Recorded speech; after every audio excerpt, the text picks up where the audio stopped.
the back, so they're just behind you. Man, you keep getting fancier and fancier. Or how can we don't have wireless? Where's the wireless? When I bought these, I thought we were getting red cables. No. I thought. You want red cables? Can you get me red cables? Yeah, it's the one I have from all of our band. Oh, that's where my red cables went.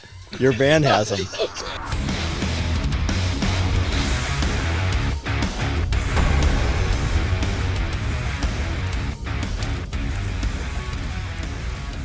Sing, He is setting up a studio. Sing me a song. Say something. Then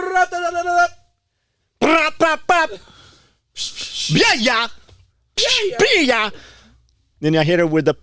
What podcast is this? 12.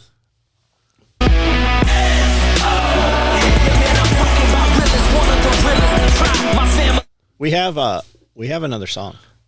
You know, this is the 4th podcast that I've heard you go, hey, we have other music. I don't know how to put them in there. Hey, you know what? I want to know, I know you're sourcing this music out. Like you got a guy, right? We have several guys and a girl. I know. You got some people. But we do have somebody in the room that actually has a band who actually, like, I mean, I'm not saying that these other people don't have bands, but how come we don't have no... he says he has a band. He tells me that he even performed and almost died getting there last weekend. But you know what has never happened? Hey, bro, why don't you guys come out? We're performing. Here's where we'll be. We're always playing East. I don't even get invited to the K-pop shit. You want to go? He tells me... I mean, I think it would be fun. His woman's passion is K-pop, right? And it definitely is, right? Right, yeah. And she also likes what's that thing when you take your tongue and you go across a comb, go, but with your tongue? Yeah, ass to mouth, ASMR. She loves ASMR. So he's like, her and her friend are going to go, but her friend's boyfriend, we're unclear whether one side. And he's like, we'll just get the tickets for the girls, and then me and you will just hang out in Atlanta while they go to the show. And that sounded great to me because I like to go to Atlanta, and I would have an awesome time going to Atlanta with Brandel, and we could go do whatever, and the girls would be at the K-pop thing with a million other people. I think what it is Brandel has all these really cool friends, like these really cool friends, and then he has us. And we're kind of like the hey, I don't want anybody to know that I really know these guys kind of thing.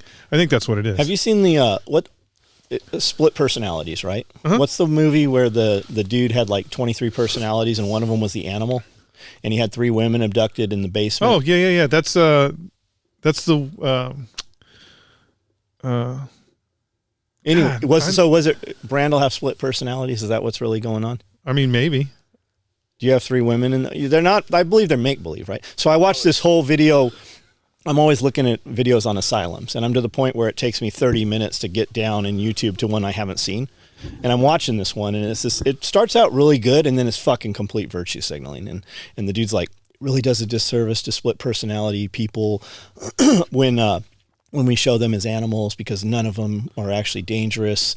Well, if they weren't fucking dangerous, why would we have all these fucking movies? I mean, who knows? I mean, somewhere.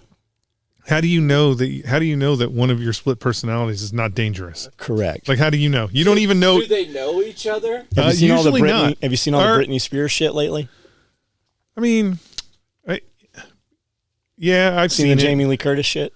I haven't seen any Jamie Lee Curtis shit. Do you remember years ago when all the elites had this artist building shit like Dahmer's victim bent over backwards? Yes. I saw the Jamie Lee Curtis naked child in a bucket. Same artist. Yeah. So that artist also painted. If you look at the UN building in Brussels, 16 stories or so, it is a girl hung from, and it's the whole fucking side of the building, the whole 16 stories. It's a girl hung from her feet up, and her guts, or her abdomen is cut open, and all of her guts are hanging down, and then somebody's like eating them. And that's this artist, and that is also the artist that Jamie Lee Curtis recently showed on Instagram or wherever, and then everybody called her on it, and she deleted it. Maybe what has she done? I mean, fucking who's talking about Jamie Lee Curtis? I mean, they sure are now. Maybe it's a publicity stunt. No, I think she really had that in her living room. I mean, because you have to understand that elites, the reality is when you're in a certain circle, there are certain things that become legit. And child pornography is one of those things that becomes legit when you're in a certain circle, especially in Hollywood. I mean, if you think about Hollywood, there's not a female actress that truthfully cannot say that she wasn't groomed at a young age. Yeah, Pamela Lee just came out and said, yeah, right. Pamela Lee. Let's just get straight. Pamela Lee Anderson has exposed herself to more children than probably anybody. Well, probably not anymore with the way porn is, but when Pamela was doing Playboy, there's no right. There's no 12-year-olds out there that did not have a Pamela Anderson naked picture. So for her to come out and be like, "Oh, I'm offended," like even if Tim Allen did that, like, she's saying even if he exposed, she's saying Stallone too. Stallone said, "If you'll be my main gal or whatever." Even if they did that, like even if it's 100% true, you walk in dirty water, you're going to get fucking dirty feet. That's just how it works. You are a dirty girl. I didn't realize she was even on Tool Time. Yeah, just for a short period of time in her, when she was, I think Tool Time might have been before Playboy, actually. Like before, no, it couldn't have been if Tim was saying, "I've seen you naked." But, I mean, even if he did, get real. It's Pamela Anderson. She's been naked more than she's been not naked. So does hepatitis not kill you anymore? It does not. No, hepatitis is not a killer anymore. That's why Tommy Lee keeps giving it to every girl he's with, because it's just not a killer anymore. He's a drummer, right? Yes. And a singer. Yeah. What was his band called? It was fucking awesome when he came out with his Methods of Mayhem. Yeah, Masters Methods of Mayhem. I saw a show that he did. He's got that drum kit where it spins around. Yeah. Well, he added a seat, and he was bringing people from the crowd. You'd be like, he's probably doing that. See that hot girl in seat 4? Bring her up here because I'm going to give her hepatitis, and put her in the seat, and does the whole thing with somebody in a seat next to him. It was pretty cool. So if you don't die from it, it's not manslaughter anymore. I don't think hepatitis was ever manslaughter. Because it was if you have HIV contagious. and you randomly just have sex with women and they get it's manslaughter. Not anymore. It is so if you live in the state of California and you knowingly are giving people HIV, it's not a crime anymore in California. I saw they decriminalized it. I saw they were interviewing some of these there's been some more drag shows. And I mean maybe it's just angles or whatever, or they're just showing us more shocking stuff, but it seems like they're getting more and more shocking. And a reporter interviewed several mothers who had their children at these things, and they're like, "Do you think this is age appropriate?" And they're like, "Well, my kids watch the same stuff on Disney all the time. Maybe I haven't seen Disney lately, but it's pretty crazy that's how they put that together." I mean, is that really how you maybe that is on Disney. No, but I'm saying even so, if it's on Disney, is that really how you're raising your children? You're saying, "Oh, they see dicks at home all the time, so dicks gotcha. out in town should be okay." Why are you raising your children that way? I mean, 10 years ago, maybe not 10 years ago, 20 years ago, guaranteed if she would have took her child to a drag show, she would have been arrested for endangering that child. Why? I mean, it's so stupid. Okay, I mean, I don't care about drag queens. Drag queen it up. Right. But the children, the kids. What purpose? What purpose are we serving by showing kids drag queens? It doesn't. There's not even you can't even come up with an educational reason to be like, "Hey, you want to see dudes in dresses?" I mean, I don't know. Hypersonic missile. What is that? It's a missile that goes really fast, and we can't defend because it comes from a different angle or something. No, it's just fast. It's faster than our interceptors, so it's fast. And when something's fast, it uses a lower trajectory. So like the reality is a ballistic missile goes way up and then comes way down, right?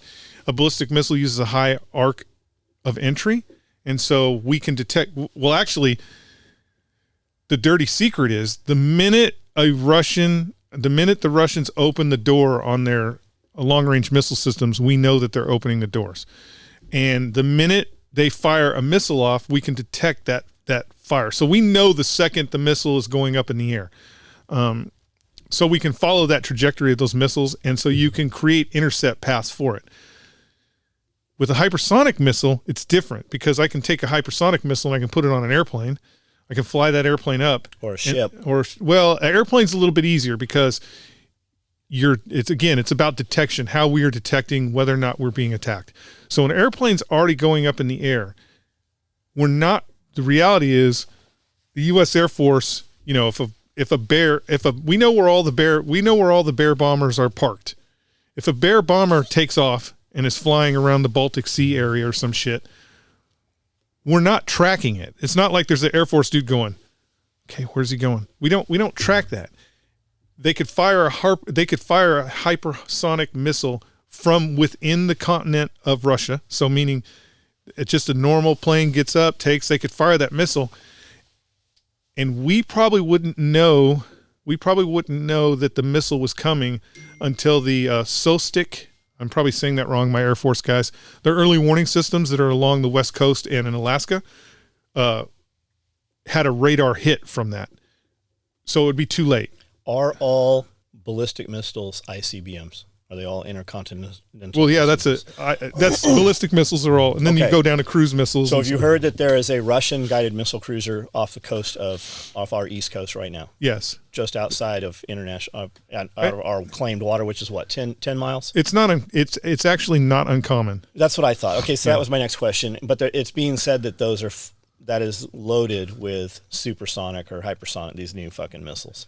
Probably not. Russia's claiming it. U.S. is reporting it. Now, I saw people asking State Department or somebody at the White House about this, and they were addressing like Alaska. They weren't saying anything about East Coast. Yeah. Do you realize how close Russia is to Alaska? Yes. It's funny that like Joe Rogan and a bunch of people made fun of Sarah Palin when she was like, if the Russians are going to attack, we're going to be the first one to know it. We look at Russia, and everybody kind of was like, oh, she's so dumb. But the reality is, all our early warning systems are up in Alaska. So it's the closest route we would know. A small vessel just came ashore in Alaska with Russians who had defected, trying to avoid the draft. Now that water up there is treacherous. That is your like king crab fishing and shit, like your deadliest catch shit, that high sea state shit. That's where that is, and they came through there with a small craft. I believe it was 3 of them came ashore in the United States. I wonder if we just like, hey, turn your boat back around, or if we fucking gave them asylum. I wonder how that went. They gave them asylum. I'm sure they gave them asylum. It's good publicity. Anytime somebody defects one way or the other, it's good publicity. Do you think they're just like, hey, Spetsnaz guys, do you want to live in Los Angeles, or would you prefer to be in New York? I mean, the truth, here's a glaring truth. The glaring truth is the Soviet Union put thousands of agents in the United States for the sole purpose of creating chaos in case of war, clandestine operations. And what ended up happening with those agents is they all ended up falling in love with America. I mean, it's tough. It's tough to stand in line to get, of course we had to do that here recently because your politicians are a bunch of crooks, but it's tough to stand in line in the freezing cold in Russia for toilet paper and then come to America and be like, what do you mean I can buy 24 pack of toilet paper? So how is America bad when it fell, right? USSR, when they fell, people were standing in lines, and you would stand in lines for hours to get in a grocery store, and you didn't know what was in the grocery store. Right. So you would get in there and you would get a bag of flour or a bag of rice and a couple of potatoes, and that's what they had for you that day. Now, it was all corruption, of course. Sonny speaks about this pretty in depth. Like, his father knew a guy, and they were able to do some favors and some bribery and stuff, and he would be able to be like, hey, there's oranges here, right? Well, the oranges never got to the people who were standing in line. They all came out the side door, and you did some swapping and trading. But like the U.S. right now, I still, last week I saw, or earlier this week, I saw pictures of people posting, hey, what the fuck's going on? Grocery store just fucking empty. And then I just saw it looked like a Walmart yesterday, completely ransacked, all the sprinklers going off. It looked like a mob of people went through and just vandalized the entire Walmart. And that, I don't remember where they said that was. There were several different states people named. And then I heard yesterday what's going on in Memphis. I'm like, I don't know what the fuck's going on in Memphis. Apparently there's rioting and shit going on all over the place. They just had a big one in Atlanta. Yes. So, and you hear different things, right? And the thing is, like, when you listen, because I'm watching little news reporting private YouTube channels while I'm sewing and stuff during the day. So by the time you see Tim Pool or Rogan talk about it, it's fucking 3 weeks after. 3 the weeks, fact. yeah, it's old. So apparently they were going to put some kind of law enforcement training facility someplace in Atlanta, and a bunch of these people built a bunch of tree houses and were living in the trees and fucking chaining themselves to trees. Mind you, all white people with nothing better to do. All just dumb. Here's the dumb white people that have never had to work a day in their life, who've been eating soy latte burgers. Here's the, and none of them are from Atlanta. Of course. Why would they be from Atlanta? So then it comes out they took a bunch of encampments down, right? Basically took out a homeless camp, and somebody goes to guns. They found a bunch of guns and a bunch of mortars and not mortars, but firework mortars. Somebody goes to guns, shoots an officer, hits him, goes behind his vest or whatever. So he was in critical care originally and now stable, whatever. Right. They end up smoking this dude. So they arrest 5 or 7 individuals, put them in jail in Atlanta, and here comes the posse, and they're banging pots and pans all night long and shit. Yeah. And they start IDing all these people, and they've all rolled in from other places. And now they're showing, now there's not an actual photo, there's a still photo, right? So media will have you believe, and maybe it is, that you have this whole army of Antifa out there, but when the picture they're showing you, they look neat. They have taken 55-gallon drums and sliced them in half and made shields and painted them black with their emblem or whatever on there. Who knows what the fact really is, but that is what has happened. So now they're like, okay, there's a hit out. They say Antifa put a hit out on law enforcement in Atlanta, so they're at a high state of readiness. And then that night you see a squad car is lit on fire. Was it one squad car? It was just one squad dozen car. So I mean, it was one squad car, and they will have you believe that Atlanta is fucking like Escape from New York right now, but really it's one city block. Yeah, it's one city block, and the actual law enforcement, the actual law enforcement handled it very quickly. Yes. I mean, they handled it quickly, and they shut it down quickly, and they made arrests.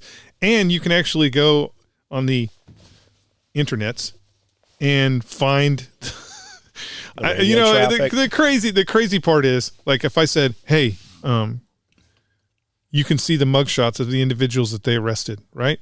Now, the Kool-Aid's wearing out of their hair. Yeah, you can't. The funny thing is, you're not going to look at the pictures. You're not going to pull those pictures up and go, I can't believe those are the people they arrested.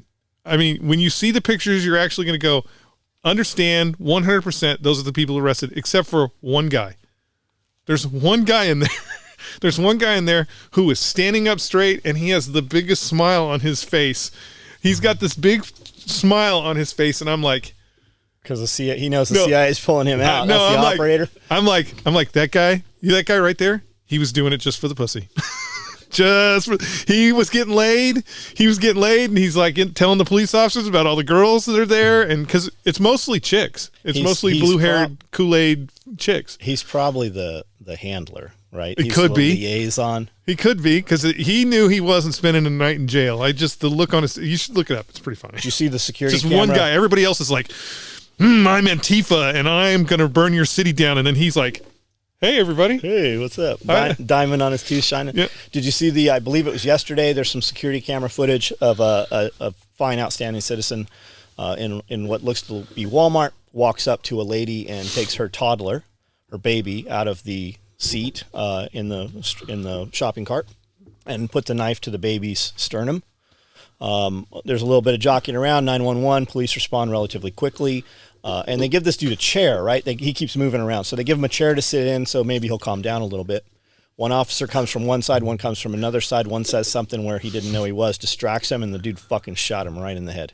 Like, and they're praising him. Like, you used to see this every time there were, like, all the time, smoking fools. in the 80s and maybe even in the 90s, I guess. But well, it's just to hear media praise these officers for shooting, like that's how shit should be handled, right? Fucking knife to a baby, kill them. He was a white guy, wasn't he? I think he was a white guy. Yeah, that's the only reason why they praised him, because they killed a white guy. Did you see the Walmart video of the crazy guy with a knife wielding it around? Oh yeah, and they WWE'd his ass. Dude, and the other black dudes came around, hit him with that fucking chair. Hit him with a fucking folding chair. They WWE'd Another dude came up, took the. Yeah, I did see it. They handled their own. They handled their own. That's the way to do it. Yeah. What happened? Oh, am I ringing?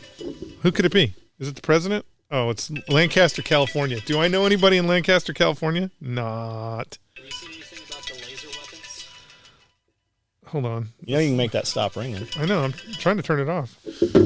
You see these buttons on the side? When you turn them all the way down, it turns your ringer off. It doesn't work on my phone. This phone is so old that it's the flip phones of iPhones.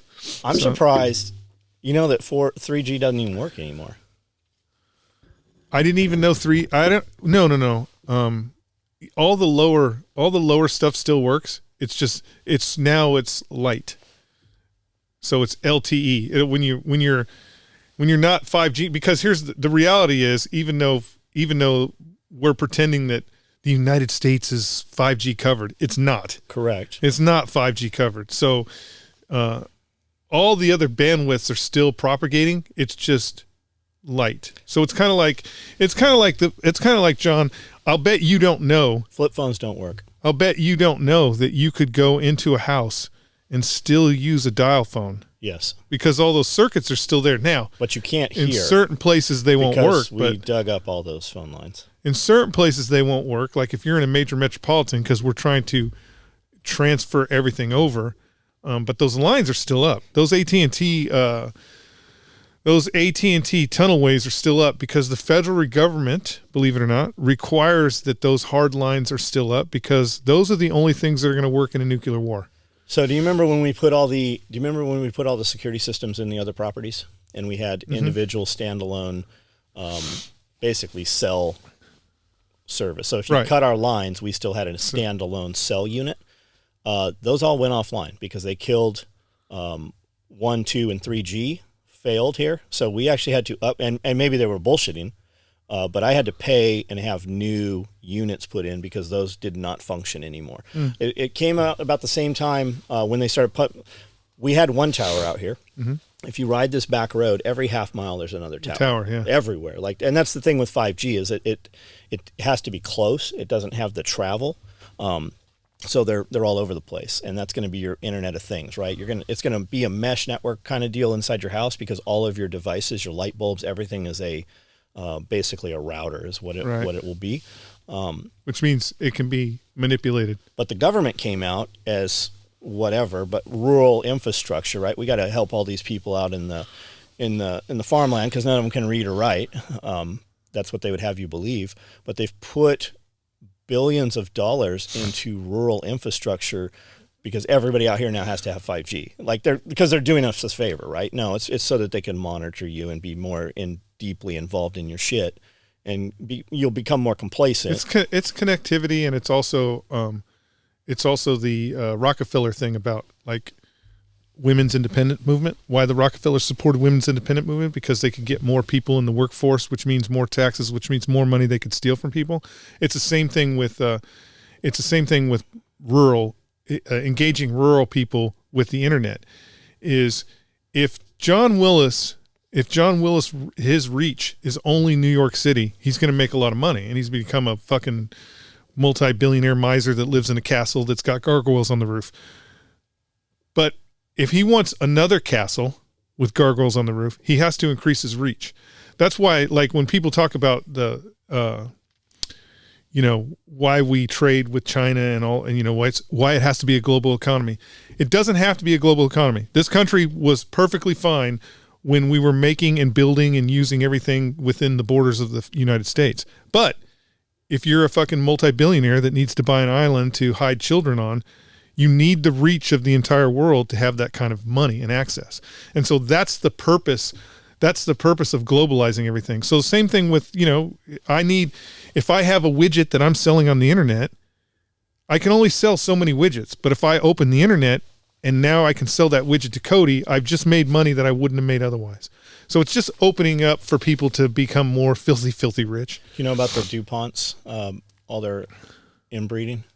Well, I mean, and how they like went insane, a generation later. The reality is all royalty, whether it's financial royalty or actual royals, are all inbred. I mean, fuck, we went to war in World War I, and they were all goddamn cousins, like literally Correct, cousins. Really were cousins. The Kaiser and the they played. they were fucking cousins. Everybody fighting played together as children in the same room. Not even that. Like, you think about this, most people don't understand this. The Kaiser would come over to England and hang out in England when he was a grown-ass adult as the Kaiser. Like, they sent mail back and forth before the outbreak of World War I going, hey, man, are you sure you really want to do this? Do you want to do... They're like... Because we're cousins. It's super easy to send, boys in to die in war when you're not going. When you're not the one doing the dying and fighting. That's the how about this? You can't have any elected congressional members or president of the United States unless they've served in the armed forces. I agree. I think that if you want to be a voting U.S. citizen, you need to have done some kind of service. I mean, that's the way of the Federation. That's the only way we're going to kill them bugs. People get very up in arms when Jacob says, if you want to be able to vote, you should have to be a property owner. There's actually a pretty good. It sounds. People don't like the idea of that because it goes back. They always reckon it back to slavery. Yeah, it sounds very slavery. But when you see the argument of, here's the issue, right? The issue is this. Let's say they changed the law right now where they said, in order for you to vote, you have to be a property owner. You and I, maybe you, definitely not me, not Cody. Brandel's got his fingers on a lot of pies, so maybe Brandel. We wouldn't be property owners. The current wealthy individuals, if it was based off of property owners, that's where you're heading right now with all the BlackRock shit. Yeah, how it would work out is we would no longer be property owners and would have no say. Whereas at least with military service, poor or rich, you could join the military and have that military service. Now, I get it. The George Bushes are going to be in the National Guard and never go to Vietnam. I get it.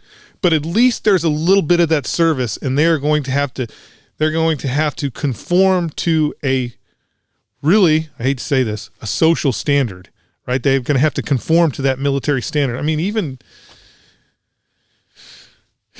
a little bit of military service would probably be better than none because, again, there's always the threat of war, and it's real easy for you to be in Congress and know that your child is not going to have to serve in the military because you're a congressional lackey and send people off to fight. Is it Sweden that every closet has a G36 or a SIG something in there? Is it Sweden?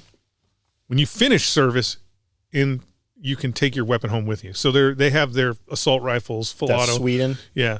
And there's some people that have, like, the reality is there's some people that actually have crew serve weapons in their house. What is that? A big belt-fed machine gun, yeah. Like on a tripod or a pintle mount? Or just it'd be a full tripod pintle mount gun. They don't, because the reality is if everybody has a gun, you make your country non-invadable. Like, even as hillbilly as the United States is. So if you think back to 1940, there wasn't nearly the amount of guns. People didn't own nearly the amount of guns that we own today. Like, so back 1940, the Japanese Imperial Army, not armory, they knew that they couldn't invade the United States because every cowboy has a gun. And that was just propaganda. That's just Japanese watching movies. Yeah, they said that there's a rifle behind every blade of grass. Yeah. If you want to change the course of the United States, yes, get what's the book? I can't think of it. Well, with the ATF agent stepping on Lady Liberty's head. Unintended consequences? No, is it? I don't know. Unintended consequences? I don't read none of that. Look it up. Let's get this right. We'll. James bought 48 of these books. They're huge. They're enormous. 48 of these things, and put them in the library here. They're gone. I don't know whether they threw them away or people just checked them out and didn't bring them back. Is it unintended consequences? Looks like that. That's it. That's it. Okay, so unintended consequences.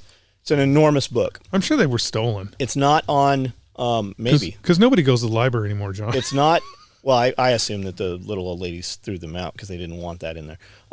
It is not on audiobooks. During the COVID, somebody read the first 79 chapters, and it's on YouTube, and you can listen to it. But they talk about how in the 80s, early 80s, you could just, in the back of Ranger Rick magazine and different magazines, sporting magazines, you could literally just mail in a check for $100 and buy a full-blown belt-fed machine gun, MG42s and the whole thing. You can just buy these with no checks, nothing. And all of the gun registration and you can't have this and the NFA and all the things you hear about, those didn't exist until 1986. Yeah. So prior to that, your grandfather or even your father, had he wanted to, could just buy these things. That's why I can't have a saw. Thank you. And it's not that far in the history of the United States when we look at World War I, World War II, Great Depression, stuff like that, right? That is it within the realm of somebody you know was alive in those days. It is not that far ago. I have a beautiful example of that. We had a mutual friend who has in Las Vegas, who has since passed away. Billy Stojak, a true gentleman, incredible man. He had a Lewis gun, a Lewis machine gun from World War I. Now that's a it's an air cooled gun, but it has a drum on top that runs like a clock, right? Beautiful gun. We go to the desert one time and he's like, I want you to shoot my Lewis gun. And he doesn't just have a Lewis gun. He's got every piece of accessory and anything that the Lewis gun ever even smelled. He's got it all. It's a complete kit. And I'm looking at this and we're out there we're just in the desert, laying on the ground, shooting this Lewis gun. And I'm like, Billy, I can't believe we're shooting this. And he's like, why? He goes, this has to be, this has to be $100,000 gun. And he goes, I don't know how much it's worth. It cost me $34. I'm like, what? What kind of nonsense babble are you telling me that it cost you $34? And he goes, when I was a young lad, he goes, I think I was 16. I saw an ad in I saw an ad in the back of a magazine for this Lewis gun for $34. Now, $34 when I was a young lad was a lot of money. And he goes, so I got myself a paper route. And I ran papers until I got my $34, and then I bought this Lewis machine gun. I'm like, Billy, you were only 16. How your dad buy it for you? He's like, they didn't have those laws. They didn't have none of those laws back when I was growing up. You could go and buy a machine gun. You could go buy whatever you want whenever you wanted. So I had this Lewis machine gun, and it was a thing of art. But I mean, that was just the small part of Billy's collection. Sears and Roebuck, you used to be able to order right through the mail, and you could buy guns. Sears and Roebuck, because the Sears Roebuck catalog was enormous, even when I was a child. But prior to that, it was even bigger, and they had a whole section in there that was just guns, and you could buy right through the mail. If you sent your money in. A few weeks later, maybe 6 weeks. Things took a long time. The Sears and Roebuck catalog, the reality is when you think about it, the Sears and Roebuck catalog was the 5G for people that live out in the woods. There are homes all over Tennessee they were kits. You would buy a house through Sears and Roebuck, and they would just bring them out. And that goes back to, talking about the how far that money went back then. In 1971, that's when we went the rest of the way off the gold standard. Yeah. In those times, prior to Thank you, Nixon. One man could work and support his wife and 2.5 kids, and any money that went in the bank every year, he would have more money. From there, that is that demarcation where your money no longer makes money, it depreciates. And that's all around that same time of 71. Now, while talking about Billy, there's a lot of people don't realize that's Marcinko's guy. That was Mob 6, Mobilization 6, Dev Group, which became Dev Group. That was Marcinko's man. That is and Billy wasn't even a SEAL. He was a UDT guy. That tells you that's goddamn, Billy, you old. People also don't know that when you go out and you drive tanks and shoot machine guns out there in Las Vegas, Billy owned most of those guns. Like, yeah. most of that shit. Yeah. That company doesn't own that. Billy owned that. There is a, if you go to Battlefield Las Vegas right now. I wasn't going to name them. I'm going to name them. Okay. I'm going to name them. If you go to Battlefield Las Vegas right now, right next to the door, there is a Sherman tank that they tell the whole story. They put a lot of money. They put a lot of money into that tank. Where did that tank come from? That tank came from. Can I say where it came from? It was done legit. Everything about it was legit. Anyways, okay, so Billy Stojak is a ninja. I guess he's dead. It's not like the ATF can arrest him in his grave. I mean, maybe they would. Anyways, so Billy Stojak is a ninja in his own right, and he trained a bunch of dudes, and those dudes ended up going on to long, illustrious careers in the questionable services. You know, Army of Northern Virginia and stuff like that. I don't think that's even on anyone's radar. Well, they don't even call it Army of Northern Virginia anymore. They call it something else. There's, they're always changing the anecdote, the branding up there, so you can't figure out who's who. But so, anyways, Langley, Virginia they have a range. They have a carbine range that they do all their carbine training on. Blah blah blah. And one of Billy's guys, former SEAL team dude. Another fucking pipe-hitting badass. He is now a project officer. I don't know what they did. The CIA, and they call him all kinds of different things. Anyways, he's in charge down there, and he's inspecting the range, and he, for whatever reason, he goes over the berm. And he goes over the berm, and the range used to be a lot bigger. They shortened it to make it a carbine range. Well, when he goes over the berm, there are 3 Sherman tanks that are sitting on the other side of this berm. Now, they've been used for rocket testing. That back in the 50s, they had fired B-57 rockets. I'm pretty sure that's what they were. A Chinese version of rocket at these Sherman tanks to see what they would do. So they had some impacts. They had some hits. I'd like to hear the story of how they got Chinese rockets. Well, how did that come it's the CIA. Yeah. And so they had some hits on him. Well, he gets this idea that he's like, hey, what'd be great is if we pulled this Sherman out and put it out front as a gate guard. You know how the military bases and your VFWs all have something out there. And so he calls Billy and he's like, Billy, there's 3 Sherman tanks here. And what would be really cool is if you painted one up to be a gate guard out in front.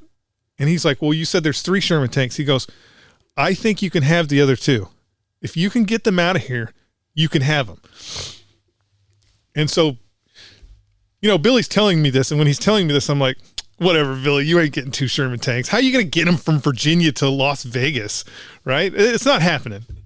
So Billy. This is the story when I say ridiculous shit that I never believe in the beginning when I say it to you guys.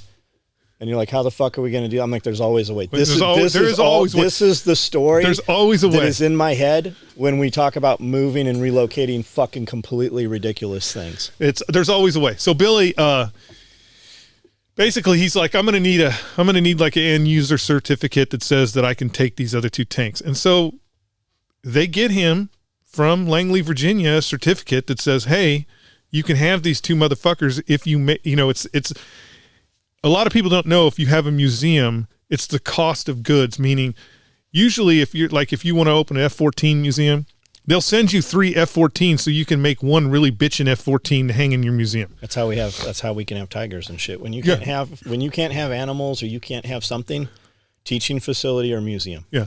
So Billy gets this end user certificate that says he can have these tanks. Still, I'm like, again, it's not like you're going to fire him up and drive him to Nevada. How are you getting him here?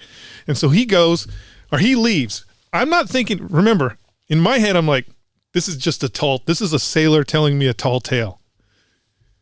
Like 2 months later, I get a video of him with it's a type of sandblaster. It's him and his son in a bay, and they are sandblasting a Sherman tank down. I'm like, what are you doing, Billy? He's like, I'm making the gate guard for Langley, Virginia, And then he sends me 2 pictures of 2 more tanks. So he had all 3 of them in Las Vegas? No. He's in Virginia doing this. And I'm still like, okay, well, I mean, you throw some OD paint on there, you make it look pretty, but you got to get tanks. How do you get tanks from Vegas? I mean, in my head, I'm like, a trucking company, maybe. I can put that together, but how do you get the tank from where it is when it does not run to the train car, to the flat? So what Billy does is he's a genius. What Billy does is he finds the local National Guard unit that is combat engineers. And he says, hey, you know, it'd be cool if you guys did a drill weekend where you recovered 2 tanks. And they're like, yeah, we don't ever get to do that. That'd be really cool if we could recover 2 tanks. And he's like, yeah. You know, the motherfucker that was saying that didn't have to do none of the fucking recovering tanks. He's like, if we recovered, so this National Guard unit in Virginia does a full-on recovery to pull these tanks out, get them on fucking their flatbed trucks or their whatever their tank mover vehicles that they're using at the time. And then Billy's like, I know somebody that works at CSX. I'm like, again, knowing somebody I know somebody that works at CSX. It doesn't mean I'm riding on trains all over the place. But we actually do know the guy at CSX that could do that. So the National Guard take the tanks to CSX. They get put on a fucking train and they get trained to Las Vegas. They get to Las Vegas and Billy does the same thing. Hey, 432nd National Guard Truck Company, I've got these tanks. You want to do tank recovery? Well, again, I wonder how long that car had to sit there with those tanks on it, because they're going to have to uncouple it, right? I think it was seamless? How Billy had set it up is when it hit the yard, the National Guard guys were pulling it off, and they pulled it. They pulled those 2 Sherman tanks off. One was a Marine Corps one that had actually been in the Pacific, and one was an Army one that had a very rare radial engine in it. Excuse me. The fuck was that? That was I'm getting caught. I'm getting all choked up. I gotta pee. There are local agencies now, because the Predator is so old, that could be using Predator drones. Okay, so they can use them for Yeah. And do you know the cool thing about the Predator drone? I just learned this, which is pretty interesting. So when they made the first movie Predator, thermal imaging does not work in the jungle because everything is so hot, right? So they had to create what was called Predator Vision. The Hollywood created Predator Vision. So when you're watching the movie and you see all that, that's fake. It's not real. Well, the Army was so fucking impressed with Predator Vision that they contacted the studios and were like, hey, that's some pretty cool shit.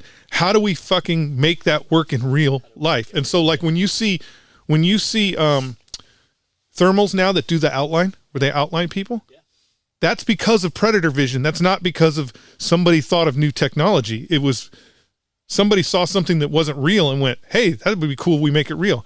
So anyways, because of Predator Vision, and because a lot of people don't know that the Predator is called the Predator because of the Predator movie.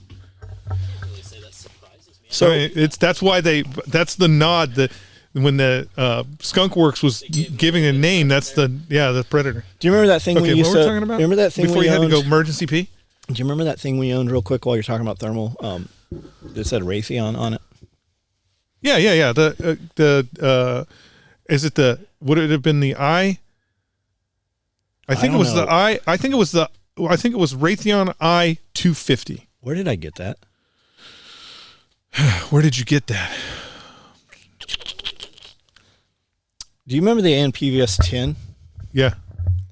It's a big unit, right? Right, yeah. It looked kind of like that, right? But kind the of. 10 looked cooler. It was green. Yeah. I had a box. It looked like this phone case, right? When it's just super worn and it's kind of beat up. That's how the plastic looked. It looked like it was a model. Somebody like painted it to look kind of weathered, but it was new. And it came in a Pelican case, and it was a thermal device I got. I don't know for the life of me where I got that. and it had a cryo chip in it. So you turned it on, and it had to wait. I think it was almost 5 minutes. It had to chill itself down, and then you guys took it out because everybody was trying to figure out how to defeat thermal at that point. Right. And you took it out to a sniper school, and then Leo had it for a while. Yeah, I don't remember. And you guys realized all you have to do to defeat thermal is hang a bed sheet in front of you. There's a bunch of different ways to get around. Okay. Corrugated cardboard. That was old technology. Yeah. Right? That was old technology. There's a bunch of ways to get around current civilian technology and old military technology. New military technology is like the Eye of Sauron. If the eye is on you, there's not really through walls, but meaning if you are moving in an open terrain area and the Eye of Sauron is looking for you, it's going to find you. I think they have some stuff that does see through walls. They do it with sound. Yeah, they do. There is some see-through wall technology, as in all the satellites, all the real ninja satellites that the CIA. If you have internet in your house, they can map your entire house. If you have any fucking thing that is networked in your house, they can see the layout of every fucking thing in your house. There is actually a law enforcement level device right now that they can put on your wall that will map out your house. Now, again, your Roomba will do it for them. Or the Roomba. Well, the reality is, here's the thing. The reality is, if you've got an A-team guy, right, that sits in the van and all he's doing is doing the computer shit and that's it, he's looking for stuff, they can use every Wi-Fi attached item in your house to identify threats. So even the Roomba, they can... Which A-team guy was that? Murdoch? Face? Hannibal? I don't think they had BA. They didn't have a I don't think they... BA was more the car guy. Randall's Face like, what the fuck is the was A-team? the pretty guy, and... I'm old. Face was the pretty guy, and then... But, I mean, if you got a guy in a van doing the thing with the keyboard and shit and moving the buttons, they can literally...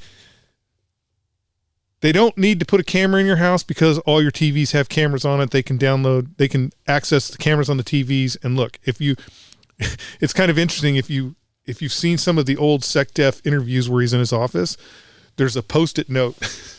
He's got a Post-it note on the TV in there over the camera. So in theory, the Chinese can't be watching what he's doing. But that's the problem with technology, that it's all hackable. And the reality with technology is most of the stuff that's set up, people don't set up a complicated encryption system anyways. Like right now, you can go on YouTube, or not YouTube, I'm sorry, the internets. Find all the default. You can go on the internets, and there is a channel, there is a website that you can go to that all they do is give you access to unencrypted cameras. So if you've got a Wi-Fi camera in your house and you didn't fucking put encryption on it, it's not considered protected. And I can sit there for hours watching you eat chips. And a year ago, so you might not be able to access on military bases, but what you can see is the camera outside of the military base that looks into the military base. Yeah. And you can see that they are loading all of the transport ships in Virginia with 100% full of tanks and all kinds of shit. And that's when people started watching those and being like, hey, we're going to war. All this equipment's going to Ukraine. Prior to you ever hearing anything about it, we're going somewhere, and all these dudes, that's all those cameras. They're everywhere. The reality of military installations is technology is surpassing our ability to here's the thing. Technology is not surpassing our ability to keep it safe. Technology is surpassing our ability to care to keep it safe.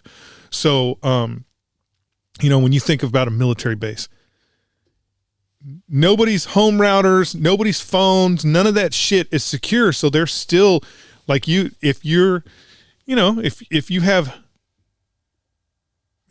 the van, again, you can figure out everything that's going on that base. Like, they did the thing in Kandahar where they knew exactly where the Special Forces barracks was because of the Fitbit watches.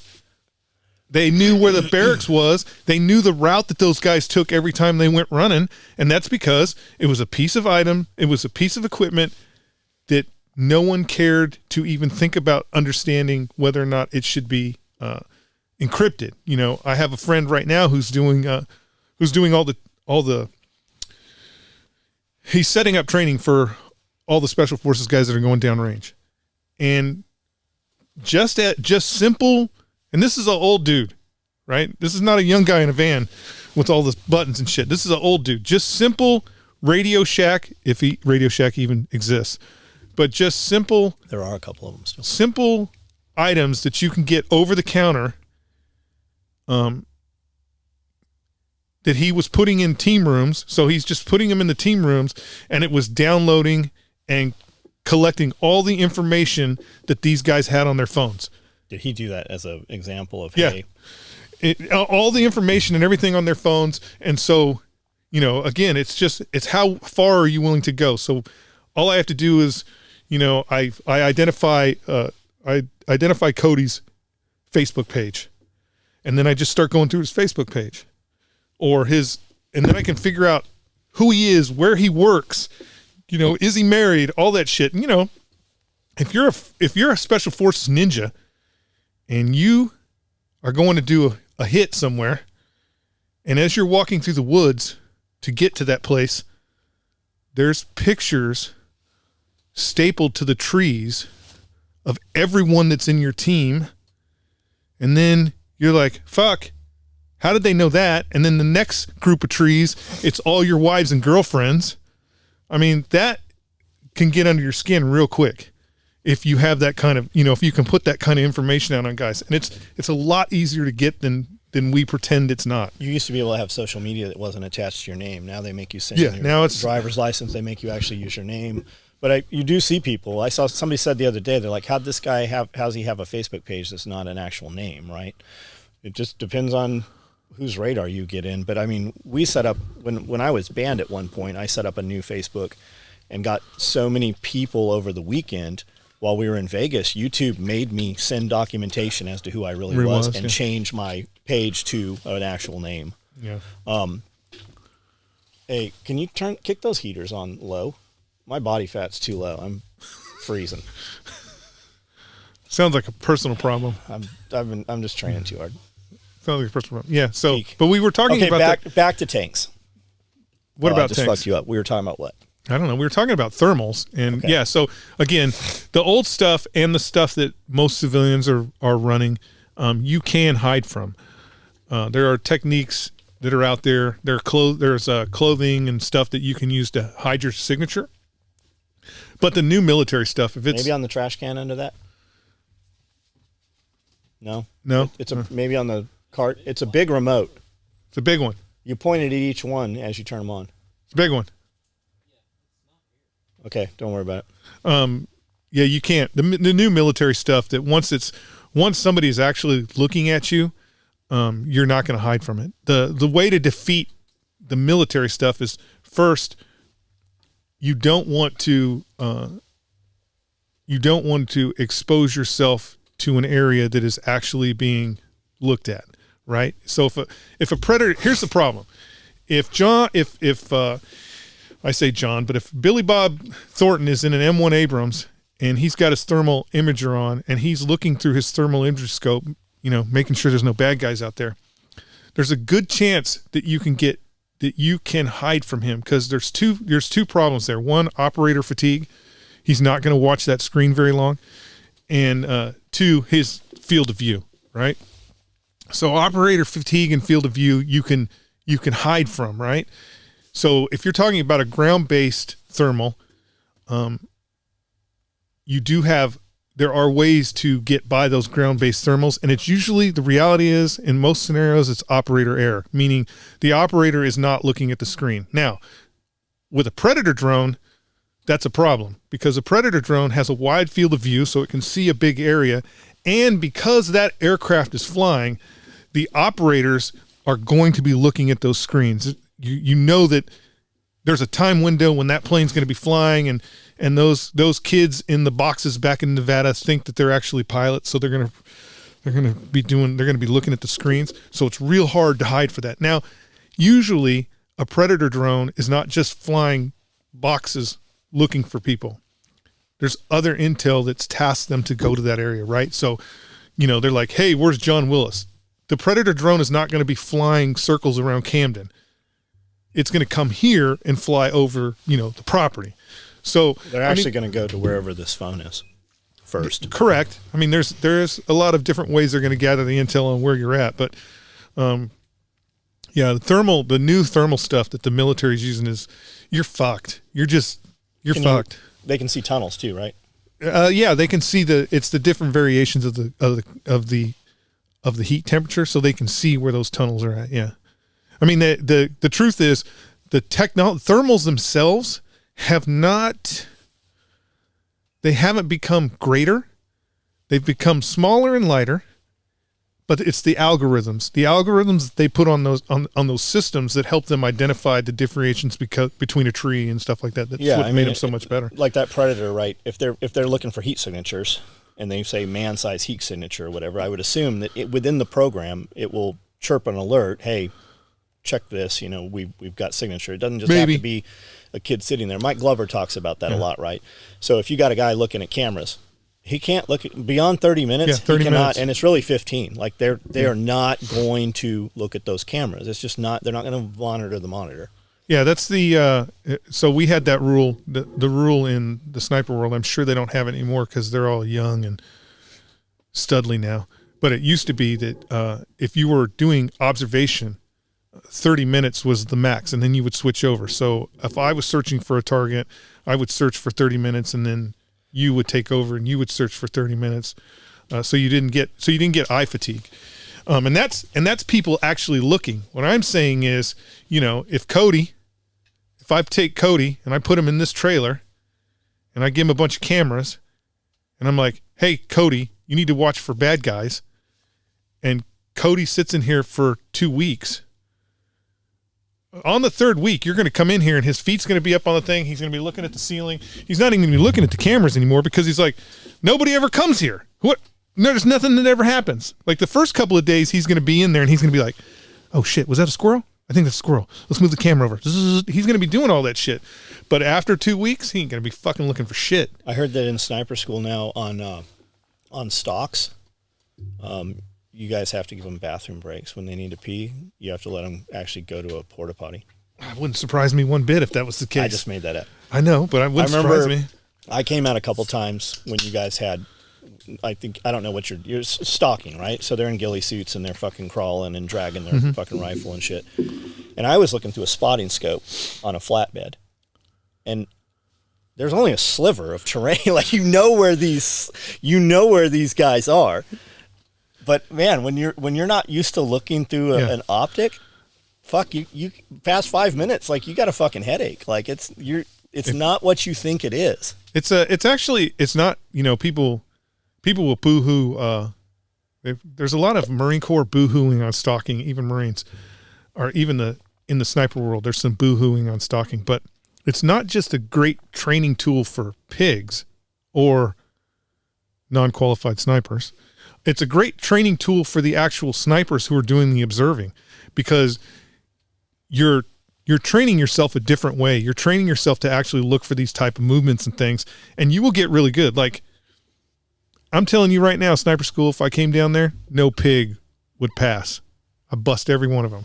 But that's because of hours and hours and hours on the glass looking at what is out there and understanding how movement affects everything. So it's really good training just for the snipers who were out there doing the observations. And, even at sniper school, I bet right now there's a couple of guys that hate it and don't ever go out and do it. And then there's a couple of guys that are just smokers that just like, there was actually a point where I would have to, I would be like, pig at your feet. This is what you did wrong. Continue. Because there's no way anybody would have saw the fucking thing I saw. And you don't think so, but literally, as a young pig doing stalks and hearing a fucking sniper instructor, busting a pig and being like, that you would always try, if you were a good sniper instructor, you would always try and figure out what he did wrong, right? and it'd be like, point your finger. I see this thing. Point your finger. And they put their finger on it, and he's like, "What the fuck is that?" And he'd be like, "It's his bootlace." Shit like that. Where the reality is, should that pig have been pulled out of his hide and made to run back to the truck? The rules say yes, but a good sniper would have been like, there's no fucking way anybody would have saw that bootlace.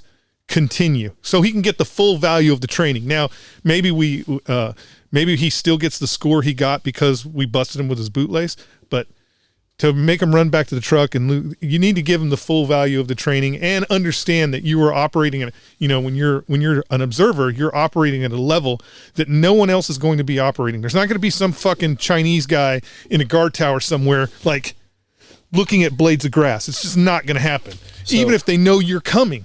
So he fails that stock, or you send him back to the truck, he's out of sniper school? No, it would be so that those are all points valued, and so he would get a certain amount of points on where you busted him at, and then at the end, it's your overall score that whether you pass or fail. Isn't there like a full mission profile? There is full mission profiles that they do, yeah. I don't know if they do them anymore. Again, there were still dinosaurs roaming the land when I was at sniper school. So while we're on this topic, tell them hog. Tell them pig. Why they're pigs. Tell them where that came from, and it's a term of endearment.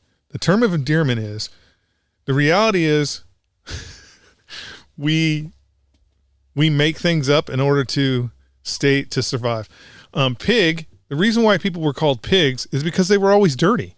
Because you are always stalking, you're always out in the field, you're always training to be able to get to sniper school. So like if you get back in the day when you got to a sniper platoon, first off, you had to volunteer, and you volunteered for that. And then they would do the platoons would be training you for sniper school. So the platoons would have you out in the fucking woods rolling around in the dirt all the time. Then you'd go to regiment, you'd do a pre-course. And then there was a period of time where even division was doing pre-courses. So you're, as a non-qualified sniper, you were always in the field, which means you were always dirty, which means your room was always dirty. And so I've heard that Neil Morris was credited with this, but I don't know if it was Neil, started calling the junior Marines that are not snipers pigs because they're always dirty. You're always a fucking pig. You're always rolling around in the mud. And then if the non-qualified guys are pigs, then that means the snipers have to be hogs.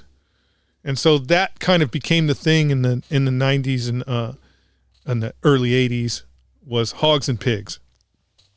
Well, when you're in the military, if you're a captain or you're a fucking major, you're going to hear pig a lot more than you're going to hear hog, right?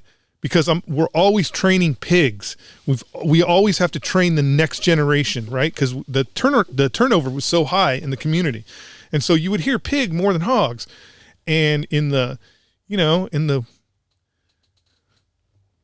wokest of woke in the military, it became slang that, why are you calling him a pig? Every Marine's a Marine, blah, blah, blah. Now, any pig will tell you it was a term of endearment. They will tell you that they wanted to be a pig more than anything else because that means they were that much closer to being a fucking sniper, which was better than just being a regular Marine.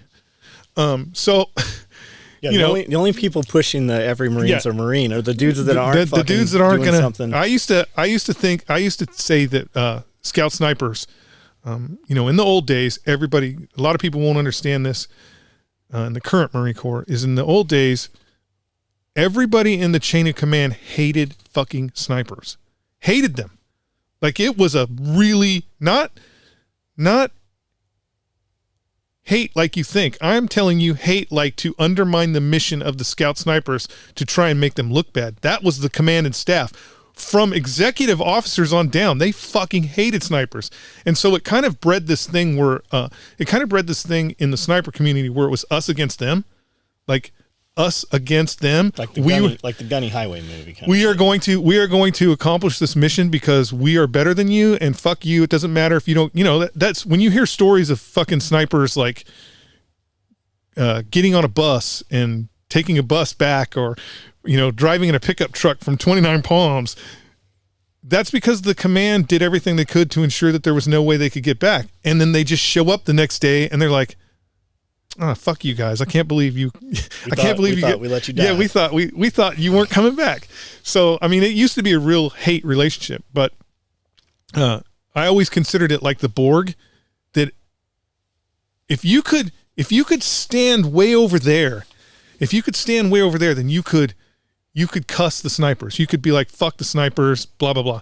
But if we could bring you in close, like if we could get you in close, once you were in close, within a month, you would be like, yeah, you guys are right. The fucking battalion sucks. They are always fucking us over. Like, cause they would do that all the time where, you would get a new lieutenant and his briefing from the battalion commander is the snipers are all fucking dirty and unshaven and don't know how to wear uniforms. Go square them away. And so that lieutenant would come in, and for the first week or so, he would be rattling the sabers. And then he would see the training cycle that we would have to go through. And he'd be like, yeah, these guys don't know what they're talking about. They're stupid. We're going to do it however we need to get it done because we need fucking scout snipers. And the same thing, they would always, the battalion would always be like, they'd get somebody fresh from the drill field. And they would be like, yeah, you need to go square those snipers away. And he would come fresh from the drill field, and the first week, all the snipers would be getting haircuts and pressing uniforms. And then that training cycle would start, and that drill instructor, usually would be like, he would either be way outside his element and over his head, meaning with all the stuff that we used to have to do. I mean, even now, I know that the fucking workload on scout snipers is there's nobody else in the system that has to maintain and operate as much equipment as they do. Not saying that, like a tank or something like that. What I'm saying is individual user, that one user has to be able to use all this equipment. Now, they don't train to that standard, and it's a lie to think that. Well, I mean, they're not carrying 100 pounds of radios anymore. They're still carrying. The reality is, here's how it works, John. When the governments, they're like, hey, remember that 25-pound radio that you used to have? It's now 10 pounds, and you're like, fuck yeah, it's 10 pounds. Here's 15 pounds. All right, they're like, and because it's 10 pounds, here's a 10-pound computer and 20 pounds of batteries that you need to run all this shit. Oh yeah, by the way, here's a camera too. Take that with you. You know what I'm saying? It never, like, I'm telling you, the guys that went ashore in Normandy, the soldiers that went ashore in Normandy, if they saw the equipment that our current just infantry guys have to carry, they'd be like, oh my God, what the fuck are you guys doing? It's too much. So it's just interesting. And so, once you're in the pipeline and you're working the system and you're creating snipers, it's real easy to be like, yeah, the battalion doesn't know what they're fucking talking about. We need to do this. And so anyways, to get back to the hogs and pigs, it started to become a bad thing. They would hear the instructors yelling pig and stuff like that. And it started becoming a bad thing where the battalions were like, you can't call them pigs anymore. Blah, blah. And what does that even stand for? You're degrading them. Right. And so again, scout snipers are always trying to bend the universe in order to make it work for them. And so I don't know who it was. I feel like it was Neil Morris, because he was like the center. He was the center of all controversy back in the day. Was like, no, it's not derogatory. It means professionally instructed gunmen. Mm. Oh, well, that sounds a little professionally instructed gunmen. Okay. And then what does HOG stand for? Right. And so we have acronyms for everything. HOG is, oh man, I totally forgot what HOG was. It's Hunters of Gunmen. There you go, Cody. Cody knows more than I do. It became Hunters of Gunmen, right? And so you tell that to a captain, and he's like, wait a minute, we use acronyms for everything, because he's already using 4,000 acronyms every time he does anything. And so he's like, okay, wait a minute, kind of makes sense because you've got this acronym, even though it was just made up bullshit, right? So that I think that's the first time I heard that. I did not know that. I thought it actually came from a gameskeeper or some shit. And it because the hog tusk. I know that when you graduate sniper school, a lot of times you'll get handed a hog's tusk, right? And isn't it typically a Fijian hog or something? Well, no, they don't do that. Okay, they don't do it. It's they give them the bullet. There was some people because the problem is you had one. It was yes, on your, it cracked because of the heat. But that was given to me by another sniper. It wasn't given to once you get into the thing, then there's all kinds of sniper knickknacks and bric-a-brac that you can get, but the precious moments. Yeah, that hog's tusk was given to me by another sniper. They get the 308 bullet. That's the bullet with it's. Again, we always try and bend the universe to our will. So, for the longest time, they were giving everybody. When you graduated, 1st Marine Division, I don't know anything about the East Coast because there's no real Marines out there. But 1st Marine Division, when you graduated sniper school, you got a hog's tooth. While we're talking about snipers. Okay, snipers. Let's talk about all the racism. Snipers are super racist. It's one of those things that when you don't belong to a community and you're looking in, you got your face up against the window and you're looking at the party that's going on inside and you're mad because you're not allowed to get in the party because first off, you're fucking lazy and you won't try out to go to the indoc and you won't try to go to the platoon. No. How many guys try out for indoc that don't make it? Fuck. I mean, the reality is that your numbers are closer to say how many people actually make it. I can't. Why is that because they're just physically not able, or because they're just lazy? I can't speak for what's going on right now because I'm sure they don't do any of that stuff anymore, which is really a crime to the community. Because when you said degrading, I thought, well, at least we're not drowning them. No, yeah, we don't drown them. We don't do any of that. But other people, other people do. We don't do any of that stuff. I mean, the reality of an indoc is it's not physical fitness. They do not have the mental capability to accomplish a task that seems unaccomplishable, because that is what a scout sniper is. A scout sniper is a tool that should be accomplishing a task that seems unaccomplishable. I mean, back in the day, like. But you don't mean mental problem solving. You mean mentally, I'm just going to physically make myself mentally, do this. I am not going to quit. Mentally, I'm not going to quit, because the reality is, you can find a Marine, no problem, that'll do 20 fucking dead hang pull-ups, and he'll run his 3 miles in 18 minutes. But the minute you look at him when he jumps off the bar with his 20 pull-ups, and you're like, you're not done. He's mentally done. That guy's not going to make it because he's already decided what the minimum requirement is. And because I know what the minimum requirement is, I can't push myself to do 25 pull-ups, even though the dude probably does 25 pull-ups in the gym just for, so he can get his 20. But once you it's very hard. Okay. I look at it this way, and I'm sure that there's people out there that will argue me wrong, but if I'm wrong, then you don't need boot camp. I can train anyone to run 3 miles in 18 minutes. I can train anyone to do 20 pull-ups. I cannot train a single person to not quit. I can't train a person to not quit. That is why every single service that has an elite force has a prerequisite, and they all go through some sort of test before they even get to the training. Doesn't matter whether you're a SEAL, doesn't matter whether you're a Green Beret, even you think about this, even a full-on Green Beret, if he wants to go to Delta or whatever the CAG or whatever they're calling them now, if he wants to go on to the next step, he has to go through a selection process before he goes to the next step. He doesn't just get to go and be that guy because he's special.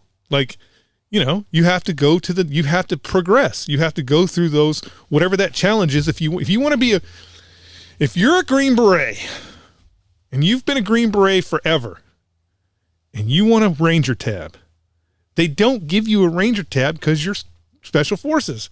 You've got to go to fucking Ranger school and you got to suck it up just like everybody else. And you got to pass that course. And that is the thing that the Marine Corps, the Marine Corps used to be very good at that when we're talking about boot camp, right? It's that when you graduate boot camp, you're not in the Marines, you are a Marine. And we kind of, still push that a little bit. There's some people out there that think that those traditions are wrong, but it's dumb because it's better if everybody believes that they are better than to not believe that you're better, right? It's better, like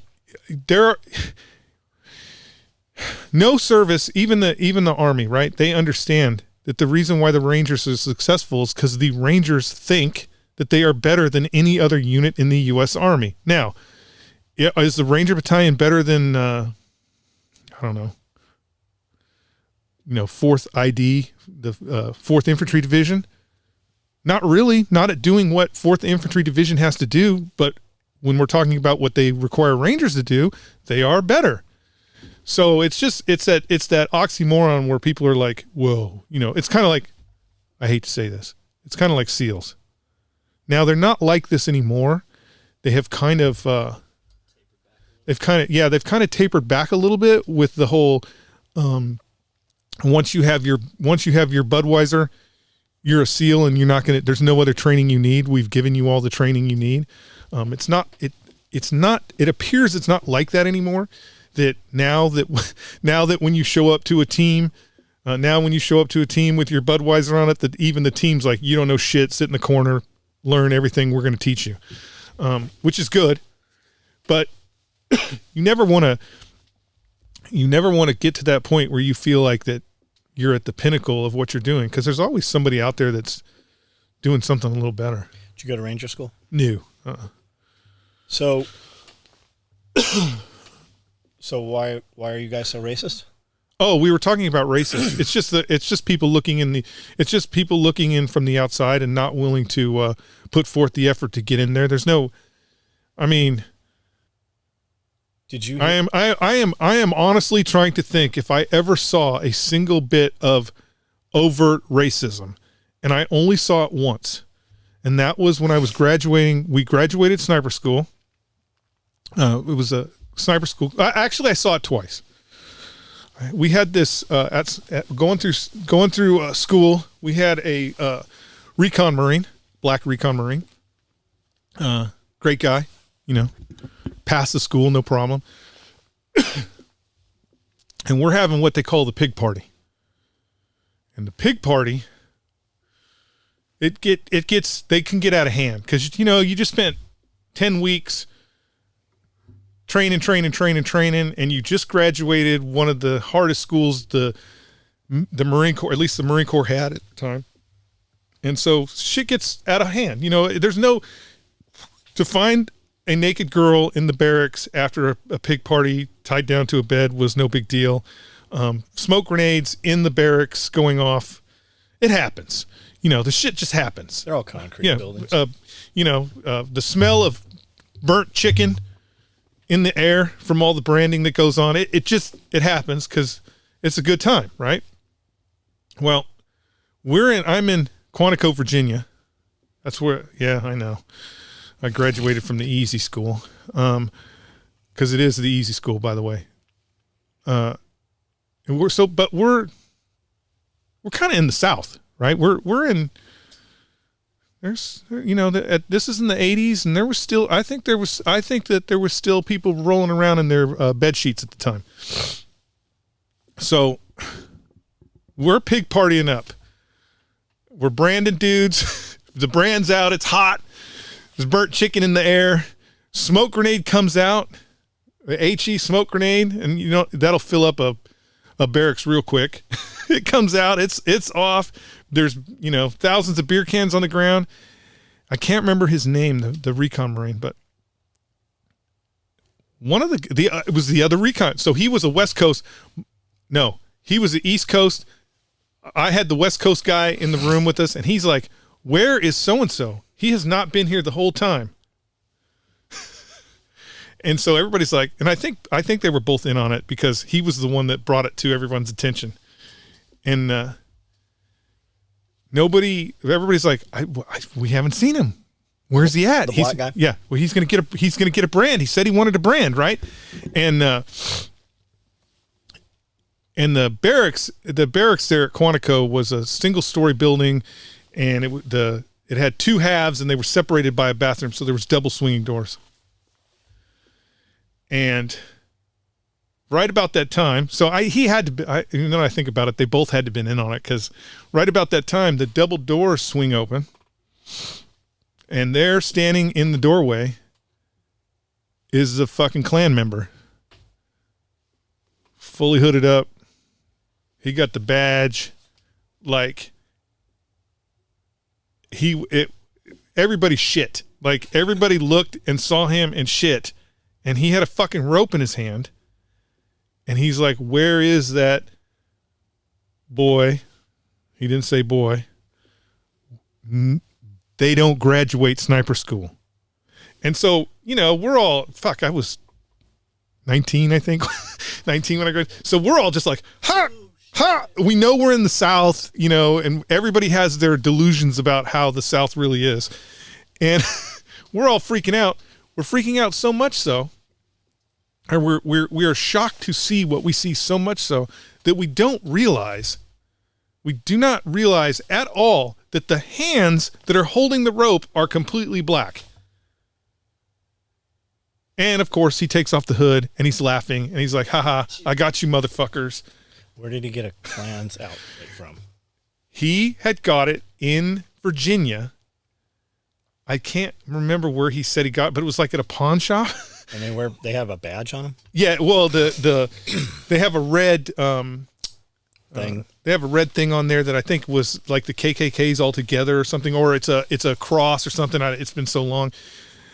Something, yeah, it's some stupid, everybody's got to have an emblem. And he had saw it in a pawn shop and bought it as a joke to, like, apparently this was like a running gag for him, where he would shock all his white friends by popping into parties as the resident Klan member. Yeah, we shit. I mean, we shit. Now, that was the first incident. And Nowadays, they would kick a bunch of people out just all of us would have got kicked out. He probably would have got promoted. And the second incident, which I don't know if I should tell. I think I've told it before, so I'll tell it because it's legit. So he's in front of me. My recon Marine is in front of me. Again, great guy. And Carlos Hathcock shows up, and he's going to sign everybody's certificates. Now, he's not doing well at this time, right? He's but not in a wheelchair yet. He's in a wheelchair, so they had to wheel him in. They weren't sure if he was going to come, but they have to wheel Carlos in a wheelchair, and park him behind this table, and we're all lined up to get our certificates signed and shit. And he goes up, and I'm standing right next to him, and puts the certificate on the table, and Carlos looks up at him, and he looks at him and he's like, "Ain't many of your kind graduate this school." And then he signs his certificate, and oh boy, my boy's smiling, picks up the certificate and he walks out. I get my certificate signed, and I'm like,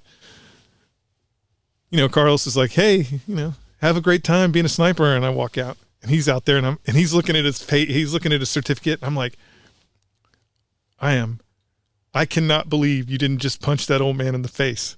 And he looks at me with a smile on his face and he goes, "Did you see him? He's got 1 foot in the grave. You know how much this certificate's going to be worth with his signature on it?" I'm like, oh shit. Now that's the way you deal with that kind of shit. Okay. So the brand, but that's it. Nowhere else did I ever know. I mean, we had, if anybody's interested in real snipers of legend, just look up Staff Sergeant Terry. I'm sorry, I love him as Staff Sergeant Terry because that's how I knew him. But he later retired as a sergeant major, became a police officer in Virginia, and is confusing people forever. Terry's where I'm heading with this. When I asked the question, Terry's where I'm heading. But since you brought up brands, yeah, is that an option? Are there any scout snipers walking around without a brand? Yes, you're never forced to get a brand. There's no requirement for you to have a brand. How many scout snipers do you think are in the Marine Corps? While you were a scout sniper in the Marine Corps, how many do you think there were? Wait a minute. How many snipers were in the Marine Corps? Yes. So they did a couple of times. At any given time, we were looking at about 200 scout snipers in the Marine Corps. How many do you think are wearing brands? Currently, probably none. Really? Yeah, that's probably a tradition that has died. How many were doing it then? Everybody. Everybody. Everybody was doing it. What? I would say that when you had a pig party and the brand got busted out,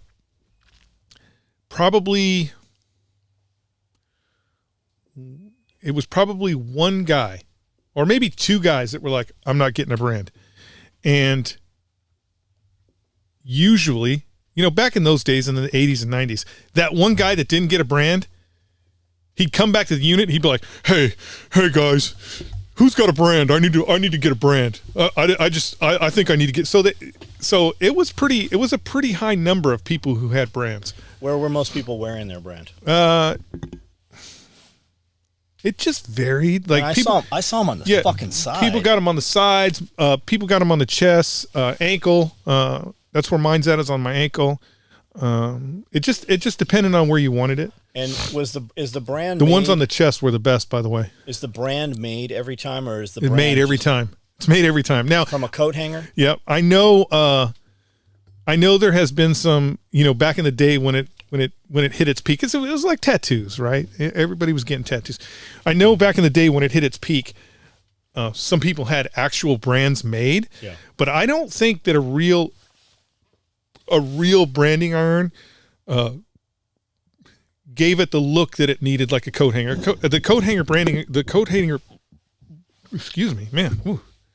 Diet Pepsi. Yeah, you should look into what aspartame is. Yeah, I know what it is, John. I told you they took it out, and it's worse. They took it out, and everybody complained, and now it's back in. I mean, we're all going to die. Okay, so the coat hanger brand. Yeah, coat hanger brands always look the best. So I've seen guys with very tall, almost like an inch tall brands, and big ones. What they brand it, leave it until the skin actually stops bubbling around it, and then rip it out, and that scar is just enormous. It stands very tall. Just depends on where you do it and the fat content. And then we had a kid, we had a Sergeant Issa who got his on his chest. Now he was 100% Hawaiian, and he got his on his chest. And okay, again, brands are not authorized by the United States Marine Corps. There's your public announcement.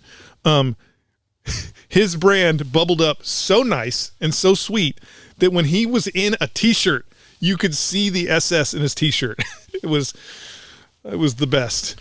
So, and they couldn't say, there were guys. I know there was a Force Recon Marine who'd gone through Scout Sniper School, blonde hair, blue eye, fucking poster boy, probably. And he went to Mastodons down in like Pacific Beach and got scarification. They actually did it with a scalpel. Fucking super clean. It looked like somebody put that shit on there with a fucking ruler. And I'd seen a few guys that had that. So obviously they didn't do the brand. They got scarred. That would have been the guy. That was the guy that when the brand got brought out and everybody was drunk was like, yeah, I'm not going to let Cody, who's had 19 beers, brand me. And then after the fact, that's the guy that was like, I really should have a brand. I earned that motherfucker. What'd they heat it up with? Fucking hot plate. Okay. So you put it on a hot plate. You put it on a hot plate. You heat it up until it's red. Okay, and then it's just a touch. So you put it on. So literally, it's like a 1 second, on and off, and that's all you need to do. On the skin and off. On the skin and off, and it'll smell like burnt chicken. And contrary to what people believe, it doesn't hurt at all. Like you don't even because it's not going. It should not be going deep enough to where your system is going to be like, oh shit, I'm on fire. It goes deep enough to burn those nerve endings, so you don't feel it. Like you literally, you don't feel that you got burnt by that thing. Heard any stories of infections or any crazy stories same. around that? I had a another really, how many recon guys were in my class? Another really awesome recon operator, an Italian guy. He got his on his side, right? He got his on his side, and it looked good and everything. And I think I even have a picture of it somewhere. It looked fucking awesome. And then like a year later, I had bumped into him somewhere. I can't remember what. And he's like, fuck, man. We're talking about something. He goes, yeah, he goes, my brand. Do you remember my brand? And I go, yeah. And he lifts his shirt up, and it's just fucked. Like it's completely melted. Like he's got this big patch on his side. He goes, I got back to the unit. And when I got back to the unit, I had to do a fucking swim. We had to do a fucking, swim run bullshit, and it got infected, and they just had to scrub the hell out of it to get the infection out. So there are some bad brands out there. Were there any punishments for it if you got caught with it? There was a time in the 90s where like probably like every 9 months. So maybe even a little longer than 9 months, but every time there was a change of command, there was always a period of time where there was like NCIS wanted to do an investigation. Where a command would be like, we got Nazis. There's Nazis running around. Okay. So that was my next one. Again, first off, it is lightning bolts. So it is the SS lightning bolts that are similar to what the Germans used in World War II. And at no fucking time did anybody ever associate those lightning bolts with the Germans of World War II. It was just the coolest SS's for scout sniper. Kids got, like, we were writing lightning bolts. Sniper. Again,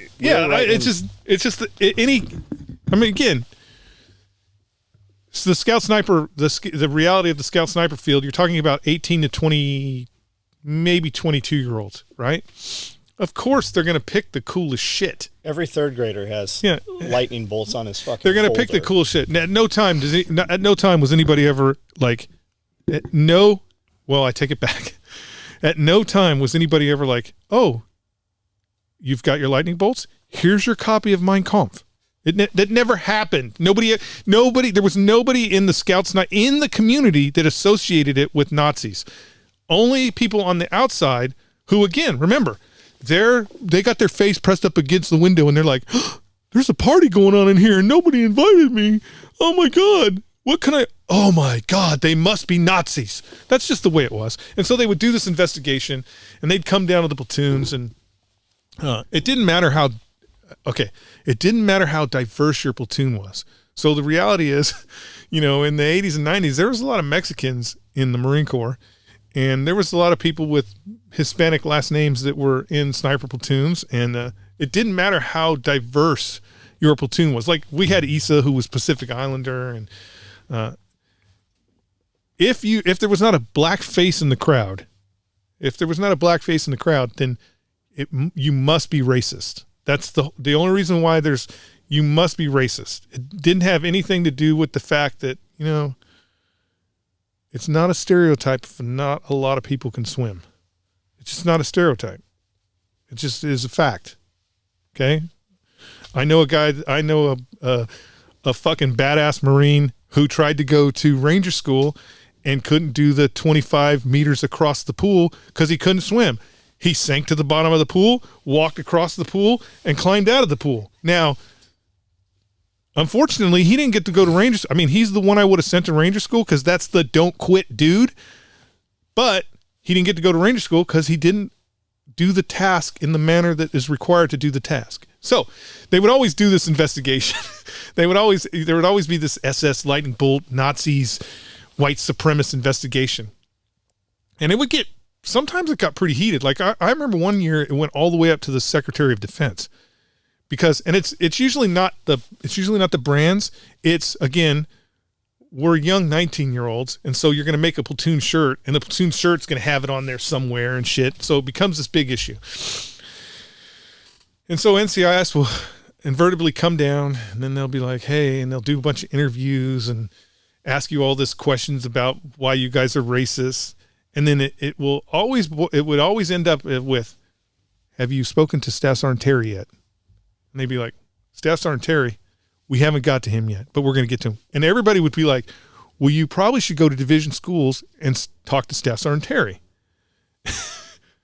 And Staff Sergeant Terry was a man among men. Like, he at this point, Staff Sergeant Terry was more legend than man, right?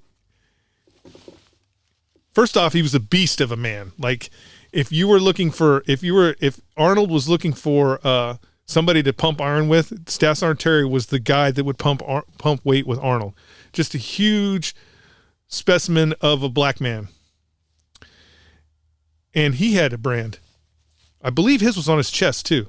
And so they would do this investigation, and then they would, they always start at the lowest common denominator and they go the highest. And Terry at the time was at division schools. And so they would go to division schools, and you would never hear about it again. It would be it. Over. Nobody would talk about it. The command wouldn't mention it again. It would be over. And then they do it again. And you'd be like, have you been to division schools? Have you talked to Gunny? Have you talked to him yet? You might want to go talk to Gunny. And he was a no nonsense, like he was a no nonsense Marine that was very old school in the sense that he still yelled at people. Like he still yelled at people and still raised his voice. I remember when we were starting to become kinder and gentler in the Marine Corps, and he was still at sniper school, and H&S Company. The H&S Company at division schools needed a company gunny. And he was like, fuck, I don't want to do that. Because it literally the worst job you could possibly, you're at division schools and you're going to be the gunny for the headquarters and service company, which worst job ever. And he's like, I don't want to do that. And so we're like, well, what are you going to do? And he's like, I'm just going to go over there and just start going off. He goes, if I go off, and I'm mean to everybody, if I'm loud and mean to everybody, they won't want, they'll be like, yeah, we can't, you need to go back to the sniper school. We can't have you. And so he went over there and did that and comes back, and we're like, what happened? He's like, I got the job. I go, what? I thought you were going to be mean there. He goes, I was. And then the CO said, that's exactly what this company needs. Wouldn't they call down to, said, hey, do the phone call. He had a very southern hillbilly accent. Oh, Staff Sergeant Terry, and we called down to sniper school. We called down to sniper school to find out some information. It kind of became a joke where everybody would, if you were having a bad day or something, you'd be like, hey, call division school, see if you can get a hold of Gunny Terry. And you'd be like, he answers the phone, he'd be like, division school, did that half Sergeant Terry. He sounded like Mike Tyson, really. Yeah. He sounded a lot like Mike Tyson at the time.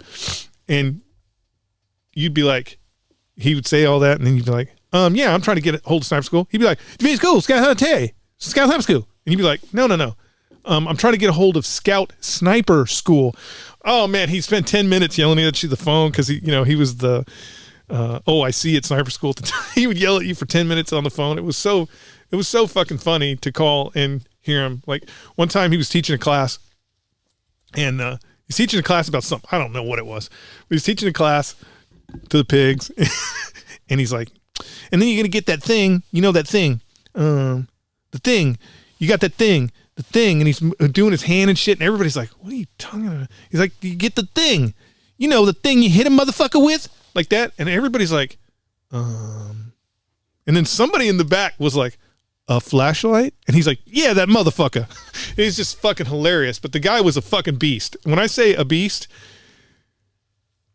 he's got a CBR, there's this new sniper instructor who has a CBR 600 motorcycle. And he's driving around division schools, just being an asshole on the bike. And Staff Sergeant Terry is out back at the time. He might have been gunny by then. I'm sorry, Sergeant Major Terry, that I fondly remember you as a staff sergeant, because I'm sure you were a great sergeant major too. He's no longer in the Marine No, Corps. he's no longer in the Marine Corps. He is out. He's last I heard, he joined the Virginia State Troopers. He's either a state trooper or he's a local cop somewhere. And I know that that's a story in itself. But so this kid's got this CBR 600 and Terry's like, let me take it for a ride, and gets on the bike, and he knows he can ride it. He's riding it around division schools and running up and down and shit. And behind the old division schools barracks, they put down gravel, and the gravel had gone onto the asphalt and shit. And so so Terry comes and he's gonna park the bike. And so he's coming up and he's gonna park the bike, and it's on gravel, and he's kind of doing a little turn. And so the bike falls over on the ground. He fucking gets off the bike and starts cussing at the bike for falling over on the ground, and then grabs the forks and the rear tire and picks that motherfucker up off the ground and body slams the bike. And it's like, fuck this motherfucking bike, and goes in the shop. And the kid, the sniper struck's like, what, hey, and just goes in. And what are you going to do? It's fucking Staff Sergeant Terry, right? He's a fucking human machine. And then there was another one. Where they're on deployment. When you go on deployment, when you're on a ship, the only thing there is to do for Marines really is to work out. And Jack Steele. Yeah, Jack Steele. And so the force recon guys, the battalion recon guys, and the snipers are all in the little tiny gym, fighting over who's going to get to use what equipment and shit like that. Those are the guys that are in there 24/7, right? Just because there's nothing else to do. I mean, I even went in there one time and looked around, and then I left. So there's nothing really to do. And so they're all in there, and they decide, because everybody's been Jack and Steel, that they're going to have a bench press competition. So everybody's in on it. The force recon, I think there was money being exchanged as far as who's going to take the championship and shit and all that shit. And so they have this bench press competition like right before we're coming home. So we're on our way back to Conus. Within a week, we're all going to be home and shit. And so everybody's at their, they've been pumping iron for 6 fucking months. Everybody's been working out and secretly doing steroids and all the other shit. And so they have this competition. And so everybody's there because it starts to get hyped right on the ship. So, the force recon captain's there, the fucking stay platoon commander's there. Everybody's there because they're hyping their boys on. Who's gonna win, right? And so they do this competition. I don't remember who wins because it didn't fucking matter. Probably some jacked up force recon guy, won it, right? And Staff Sergeant Terry's there. Now, Terry hasn't, I'm sure he was doing some secret shit. Like he was doing some secret, deep breathing exercises. But Terry is not a gym rat. He wasn't in the gym pumping iron with the rest of the slobs, right? He wasn't down there sweating in the well deck with everybody else. And so the snipers are like, they're hooting and hollering at Terry about, I bet you can't do that. They're just giving him shit about whatever the weight is. I don't even remember what the weight is. It's irrelevant. And so they're just razzing. And so it becomes a point where everybody's like, Terry. He's like, fuck it. Okay, let me do. And he's looking at the bar. He's like looking at the bar, and he's thinking about the bar, and he's looking at the weight that's on the bar, and then he's like, go get 2 more plates and put them on there. And so they go get 2 plates. So that's 45 pounds, right? He's going to put 45 pounds on each side. And when they bring the plates over, he's like, no, I said 2 plates. So they get 4 plates and put it on this motherfucker. And Terry gets under there, no warm up, no kind of, doing the leg thing and getting your back straight. He just lays down and does 3 reps on that fucking thing, locks it up, and it's like, are you happy? And then fucking walks away. Fucking like just a beast. Just a beast. So where was he working out in secret at? Like, I just think that he was such a machine that he didn't even have to work out. I think he just like. How old was he at that time, you think? I mean, Guess. again, he was probably 25. He was probably 25. We tend to look at our platoon sergeants and think, oh my God, they're 100 years old. But he was probably 25. But again, that was he as a sniper platoon sergeant. He was 6 years older than anybody else in that platoon. 7 years older than me. So he was technically an old man. It's not uncommon to call, like, I recently just saw a picture of me when I had that sniper platoon in Iraq, which would have been like my 10th sniper platoon as a platoon sergeant. And I looked at that picture and I was like, holy fucking shit, I was a baby. I was a fucking baby. But in that platoon, I was the old man. I mean, they would call me dad and shit like that. I was the old man. So, you know, he was technically an old man. But just an awesome, like,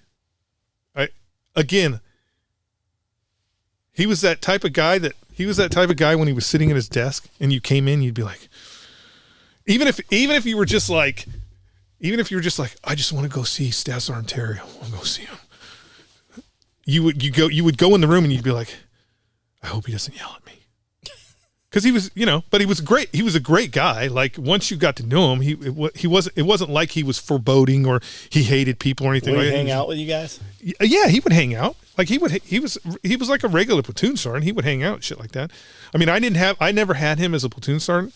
And the only time I ever had an opportunity to work with him, he was actually a fucking corporal.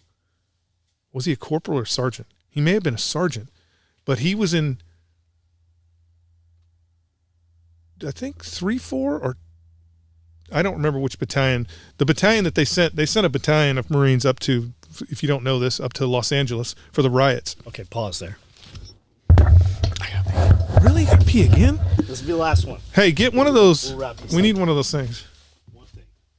that you can just pee in. Oh, a shiwi?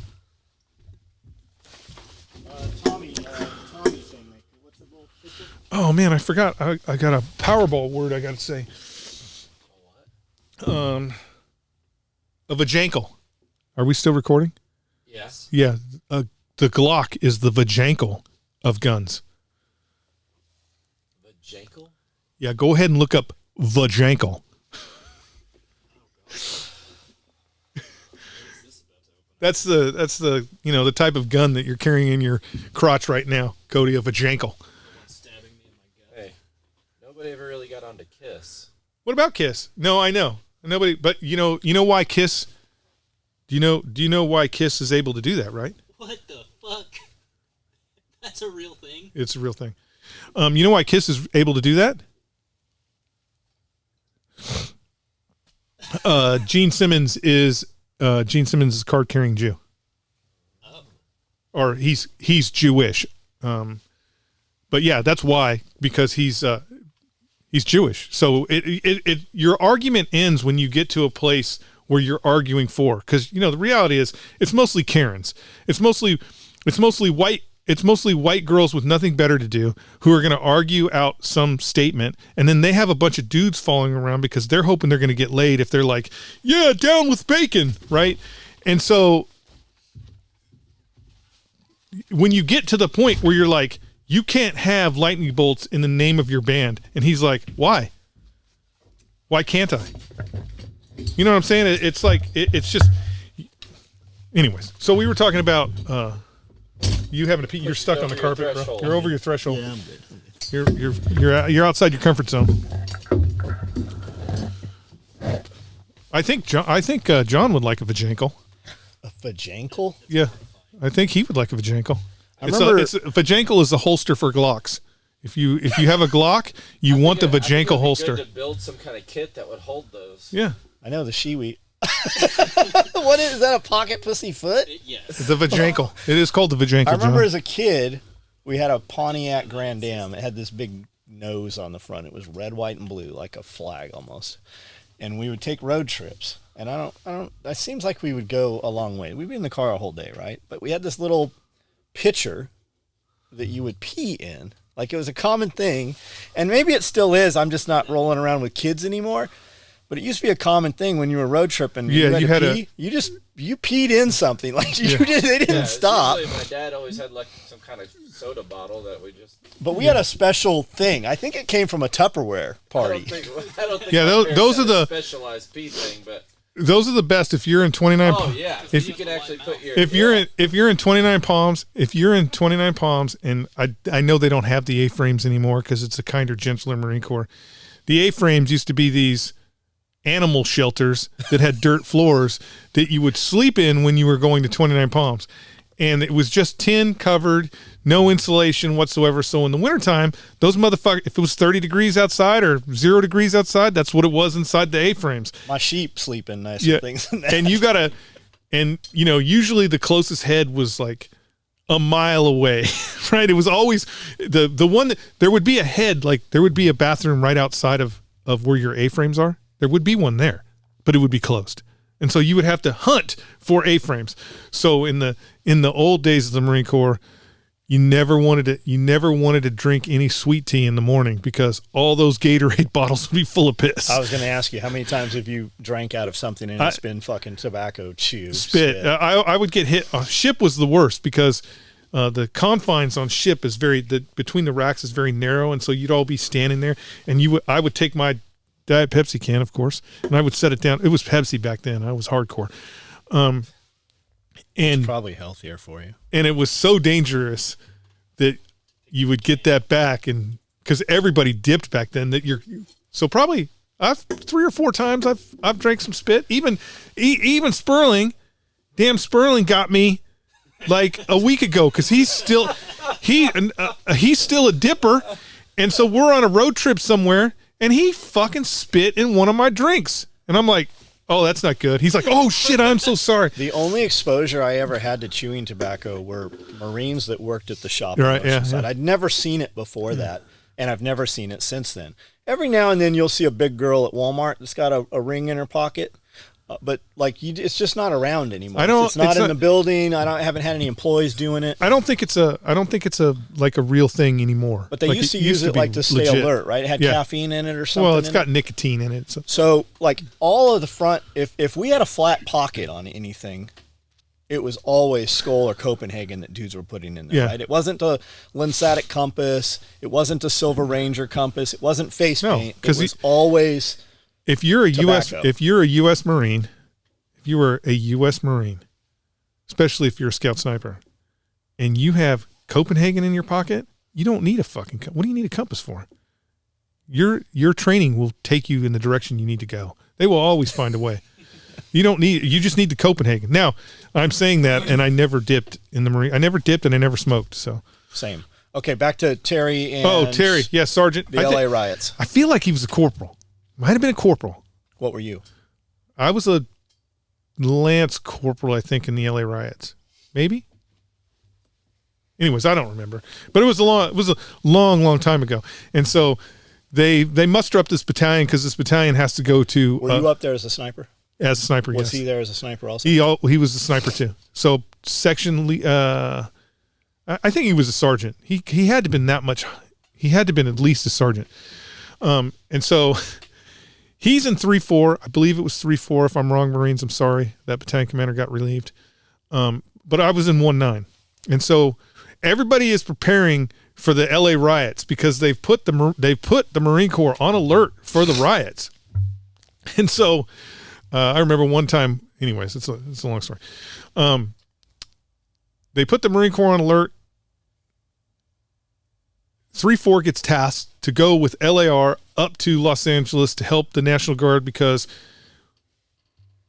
some National Guard guy is doing an interview in front of a Kmart where people are taking stuff out while he's standing there, and the person's like, what are you going to do about that? And the National Guard's like, we don't have any bullets. There's nothing we can do with that. And so the minute they said that, they're like, oh, God, we got to send the Marines up there because these National Guard guys are going to get eaten alive. And so they mobilize us. Who makes that decision?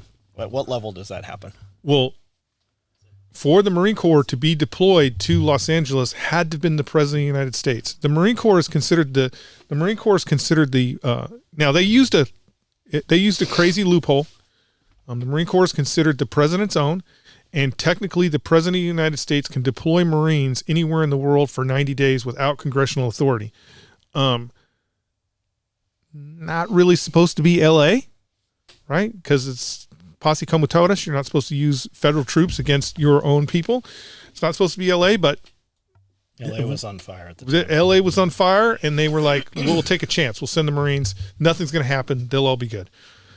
So they closed down I-5 freeway. And when I say they closed down I-5, they closed that motherfucker down. We drove from Camp Pendleton in LAVs and 5 tons to Tustin, to the old airfield that was at Tustin. Not a single car on the... Now, I say not a single car, but like every couple of minutes, a car would speed past the highway patrol guys, motorcycle cops in pursuit of this car, and it would drive up along. Now, this is the 90s, so we weren't VBID prepared or trained yet.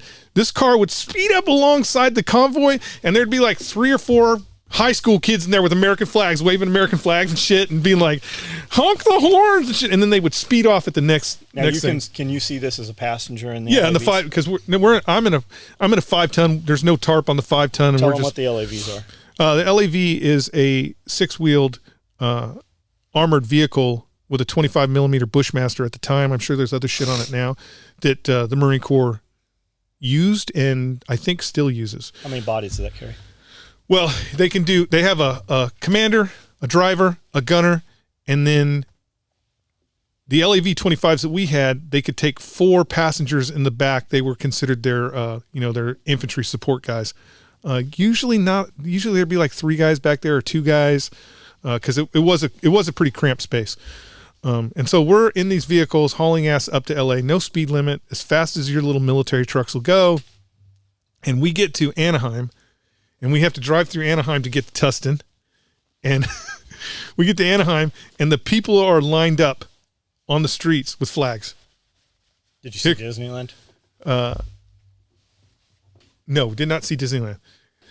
They're lined up on the streets with flags and shit, and we pull into the airfield at Tustin, and they're holding us in the big blimp hangars and shit, and we're on alert. We're going to go fight the crime in Los Angeles. I think they thought by deploying us there that the riots would end and it would go no further. Because again, there becomes an issue of federal troops out, stomping the guts out of Americans. Were there any guts stomped? Yeah, there were some guts stomped. So that's when I bump into Terry, because we're 1-9. He's in another battalion. He's got a sniper platoon. And I see him, and he's got a shotgun. And I'm like, what? Where's your sniper rifle? Now, understand, 1-9 joins 3-4 to help them because they felt like they needed more snipers. We're armed to the teeth. Like, everybody has 3 rifles. I got my M40, or not 3 rifles, three guns. I got my M40, I got my M9, I got a M16. Everybody has multiple guns. Grenades? We had not been issued any grenades. Now, 40 mics? No. Here's the funny part, John. 1-9, so again, we are an attachment to another battalion. Nobody issued us ammo. Like, there was never a point where they were like, hey, here's ammo. We came fully loaded. Like, I was wearing a full combat load. Everybody in the platoon was wearing a full combat load. It was like they didn't have to ask. We just showed up armed to the teeth with all this weapons shit. And so it was such an issue that 3-4 actually had a battalion meeting. Like, they had a battalion meeting about why because you have to turn in your EDC or your EDL of all your weapons and shit like that. And they were having a meeting on why we had so many more weapons. Like, why did the scout snipers from 1-9 have so many guns? Why do you have so many guns? And we're going to war, right? We're going to LA. We're going to fight the Crips or whatever, but Terry was like, he's got a shotgun. I'm like, why you got why you got a shotgun? And he like, motherfucker, you never been to LA? And then walks away from me. Right? Then walks away from me and shit. But yeah, that was a pretty, I mean, that could be another story, but LA was pretty interesting. If you guys want to hear the entire LA riot story, leave some in comment and leave them in the comments there, and we'll put that together. If we read the comments. So let's circle back to the tank. Tanks. Oh, yeah. Tanks. We're going to have to break that up and cut it and edit it in some way so they're all the same, right? Can we do that? Okay, so he gets these things. He gets these things. The National Guard, again, they do a recovery in Las Vegas at the local rail yard. Again, I don't know how the fuck he pulled it. And loading, train ride, unloading. I don't think he paid. They don't run. I don't think he paid any money. Yeah, they don't run. Like there's no I don't even know how they pushed them. And so they get them and he has the National Guard deliver them to his house or to one of his houses. Now, his house was in a neighborhood. Well, he had a ranch. He had a ranch property. He had a ranch property that had been bought sometime in the 60s.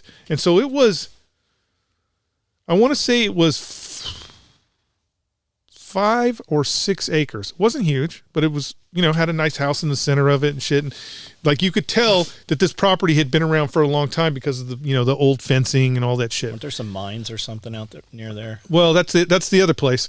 But this is, so he's got this ranch property and it had been bought way back in the day. And, suburban sprawl has now completely surrounded his ranch with 2-story homes, like that are, they're like right next to each other.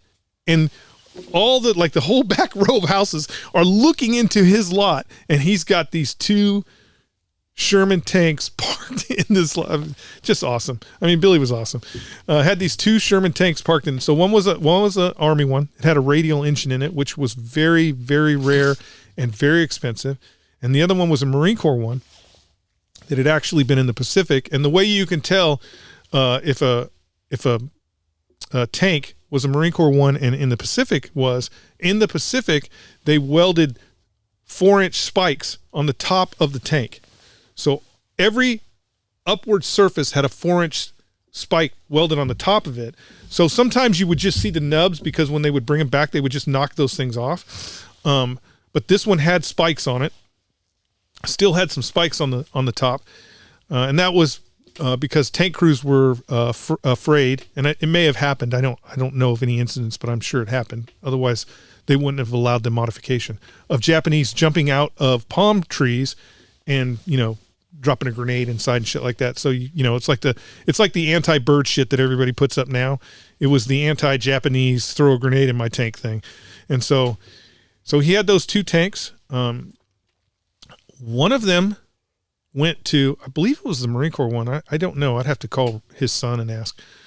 One of them went to a fellow in Idaho, I believe, to be completely restored. And I believe they just traded the radial engine because that's how rare that engine was. And he's like, I'll restore your tank if you give me that radial engine. And so I think the Marine Corps went up there to that. And then the other one, Battlefield USA, bought it from Billy. And then they had it out front for a long time in its original form. So, shell holes in the side of it, it was the one that was the most, burnt out, I guess you would say. The interior was completely gutted. There was nothing in there usable. And it took some pretty good hits. So Battlefield USA had it out there, and then they became a national restoration for military vehicles, I believe, and they completely restored that Sherman tank, and that Sherman tank is now sitting right in front of the doors at Battlefield USA, and there's some pictures there that show the vehicle coming off that show the vehicle being craned off of the CSX trucks, and there's a little bit of history about it. The only thing that bums me out is they don't mention Billy at all. And Billy's the only reason why that tank is there. Did any of those tanks shoot? Did any of those fire? So all three of those tanks still had the breech blocks in them. Okay. Now, the way you can register breech blocks, so you can legally have a Sherman tank that fires real rounds. The hard part is the breech blocks, right? You can't have so if I have the main gun from a Sherman tank and the serial number on that gun is 1 and the serial number on the breech block is 1, they were never ever ever released that way. So that would be impossible, and the ATF would immediately confiscate your gun. Now, just the breech block.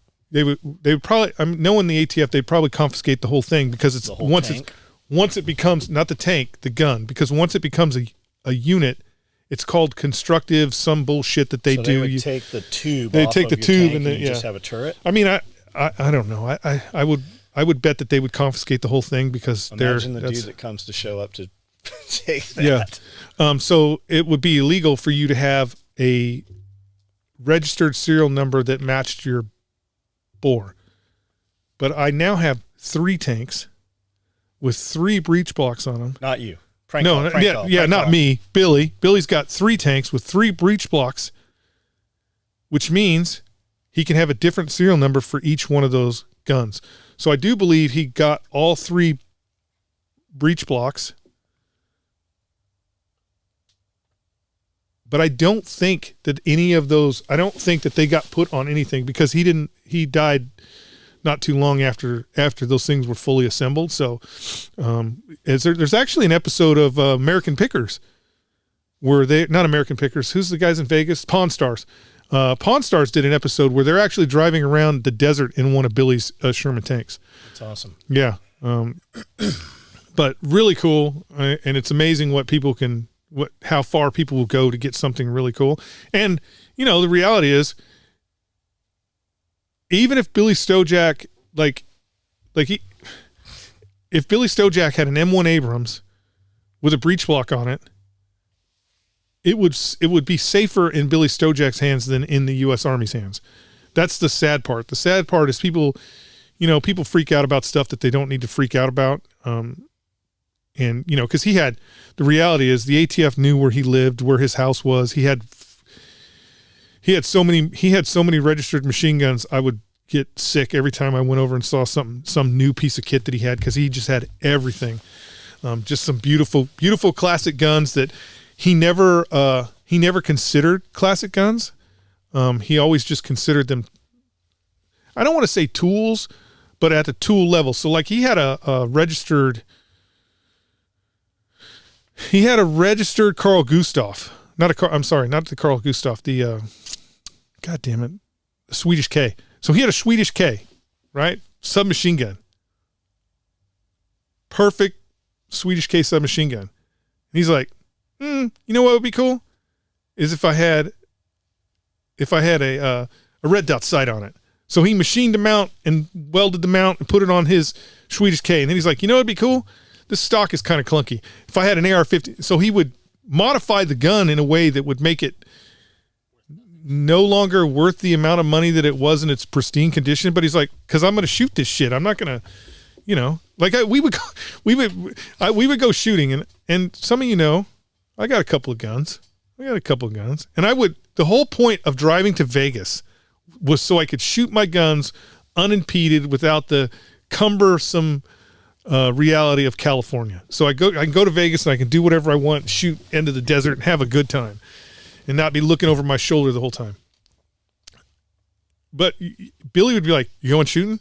Oh yeah, that's a good idea. I got a spot. Let's go to the spot. And we go to the spot and I would be like pulling my gun. I'd be pulling my gun out that I want to shoot. Billy's like, no. You got to shoot this one. You got to shoot this one.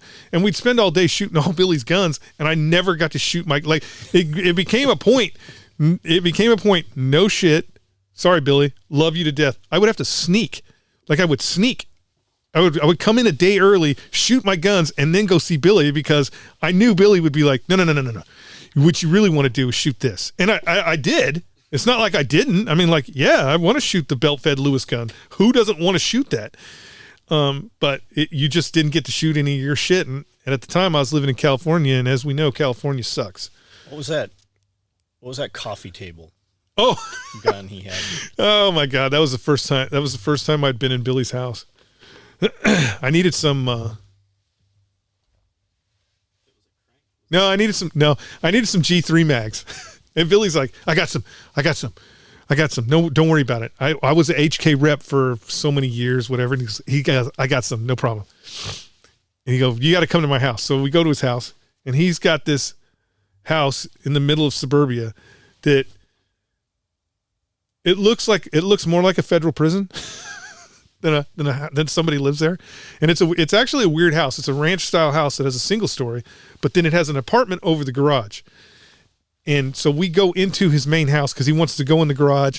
Can't get in the garage from the outside. You have to go through the house. So we go in the house, and he's like, just wait here. We're in the kitchen. And he goes, just wait here. I'm going to go in the garage, and I'm going to get it. So I know the garage was packed to the roof. And so I'm kind of, looking around. And in his motherfucking living room, in front of the fireplace, is a 37 millimeter anti-tank gun with what he called service ready. Service ready. It was service ready. And I'm like, Billy, and he comes out, and he's got one of those big 60 millimeter ammo cans. He puts it on the table, and I'm like, is that real? And he's like, of course it's real. Why would I own it if it's not real? And I'm like, but it's a coffee table. And I believe that, no, I don't know if at the time there was glass on it or not. I go, but he goes, yeah, it's a coffee table. But I literally can roll it out the back patio, down my alley, and close the street off with my 37 millimeter anti-tank gun. And I go, do you have ammo for that? Because it's an anti-tank gun. It's just like the ones you see, in the World War II German movies where they're always firing that little anti-tank gun to shoot the Sherman tanks. It's just like that.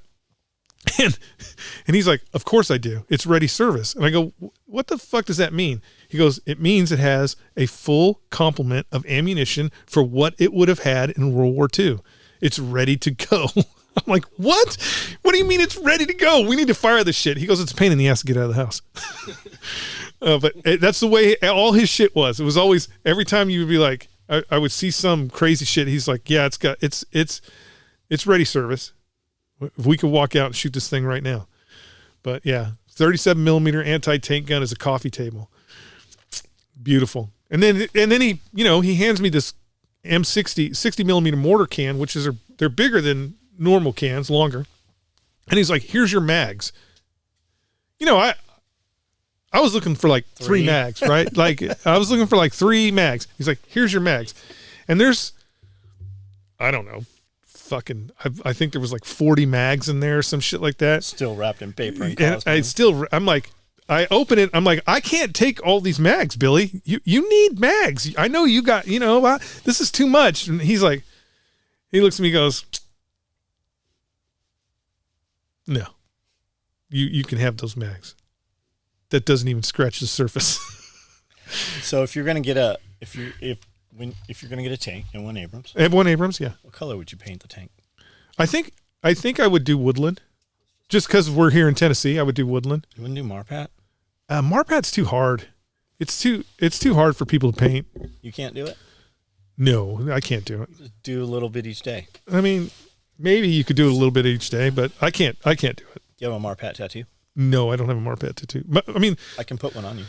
The reality is Marpat's not, it's not really my jam. I don't think it exists anymore. My jam is, they're still wearing it. My jam is actually woodland because that's the uniform that I was wearing when I came in. Now, Marpat became my jam only because it was the official camouflage of the United States Marine Corps. Woodland was never an official camouflage of the Marine Corps. Isn't it multicam now? No, the Marines are still using. Are you sure? Yeah, the Marines are still using Marpat. Your MARSOC guys, though, believe it or not, are dipping their toes into woodland again. They're getting cry uniforms and woodland and shit. That's cool. Yeah, they're trying to be old school, but come on, guys. Do you really rate Woodland? You're just trying to be cool. That's all that is. It's not. You're not like, we need a better camouflage. Are you gonna get a Woodland tattoo? No, I'm not gonna get a Woodland tattoo. I can put it on you. I mean, you probably could. You've done an octopus tentacle coming out of a butthole with a flag on it. I did not. With a flag on it. I mean, you could do that. Someone else did that. All right. So to close up, real quick, just to hit current events. Okay, current events. What do you think what's going on with the ATF brace thing? Is it something people need to worry about? Is it happening? Has it happened? Is it real yet? There's a lot of scare tactics that are being used right now. A lot of stuff that's being published by the GOA and others on YouTube. And what they're doing, honestly, some people will say that they're shills and they're doing it just to get more money. I think what they're really doing is giving you worst case scenario. Like worst case scenario. These are the things. Because the reality is when the ATF or any bureaucratic body writes a law down like that, at the enforcement end, they don't really know what they wrote down. They just put a bunch of shit on paper, and once they get somebody in court, they'll find out what's going to stick and what's not going to stick. So there's a lot of stuff in there that people are being scared of, like the 92R compliant thing, where does your Scorpion comply to the law with the pistol brace on it, or is it illegal? Or the 88-day thing, or there's a lot of things that they're now. Those are all. The truth of the matter is those are all in there, but what we're doing is we're scaring you with worst case scenario. There is no fucking way that the federal government is going to, like, we'll talk about the 88-day thing. There's no way that the federal government is going to allow those people who submit their forms to fall off the registry. They're not going to go, oh, it's been 88 days. This person no longer qualifies, and we're going to send ATF agents out there to get him. Because first off, why would you go after the guy who is trying to comply, right? You're wasting resources, because there's plenty of people out there right now on YouTube going, don't comply, don't comply. By the way, all those YouTubers that are saying don't comply are going to register their pistol braces. Don't let them fool you. I have not seen any of that. Don't comply YouTube stuff. It's all over out there.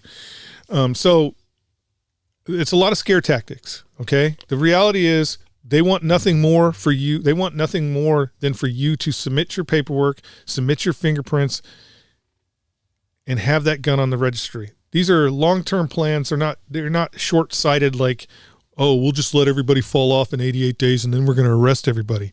You're talking about millions of people being arrested. They're not going to do that. It would be a fiasco. Congress, believe it or not, would not allow that. It's just not going to happen.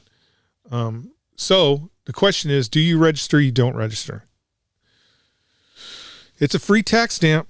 I know everybody's like, oh, that's the Gucci trap that they're using. But again, if you register your pistol braced firearm as an SBR with the ATF, the pistol brace becomes an accessory. Remember, the only reason why anybody has a pistol brace, the only reason why you have a pistol brace on your rifle, or your pistol, I'm sorry, is because you can't put a stock on it, because a stock makes it an SBR. That's the only reason why people are running around with pistol braces.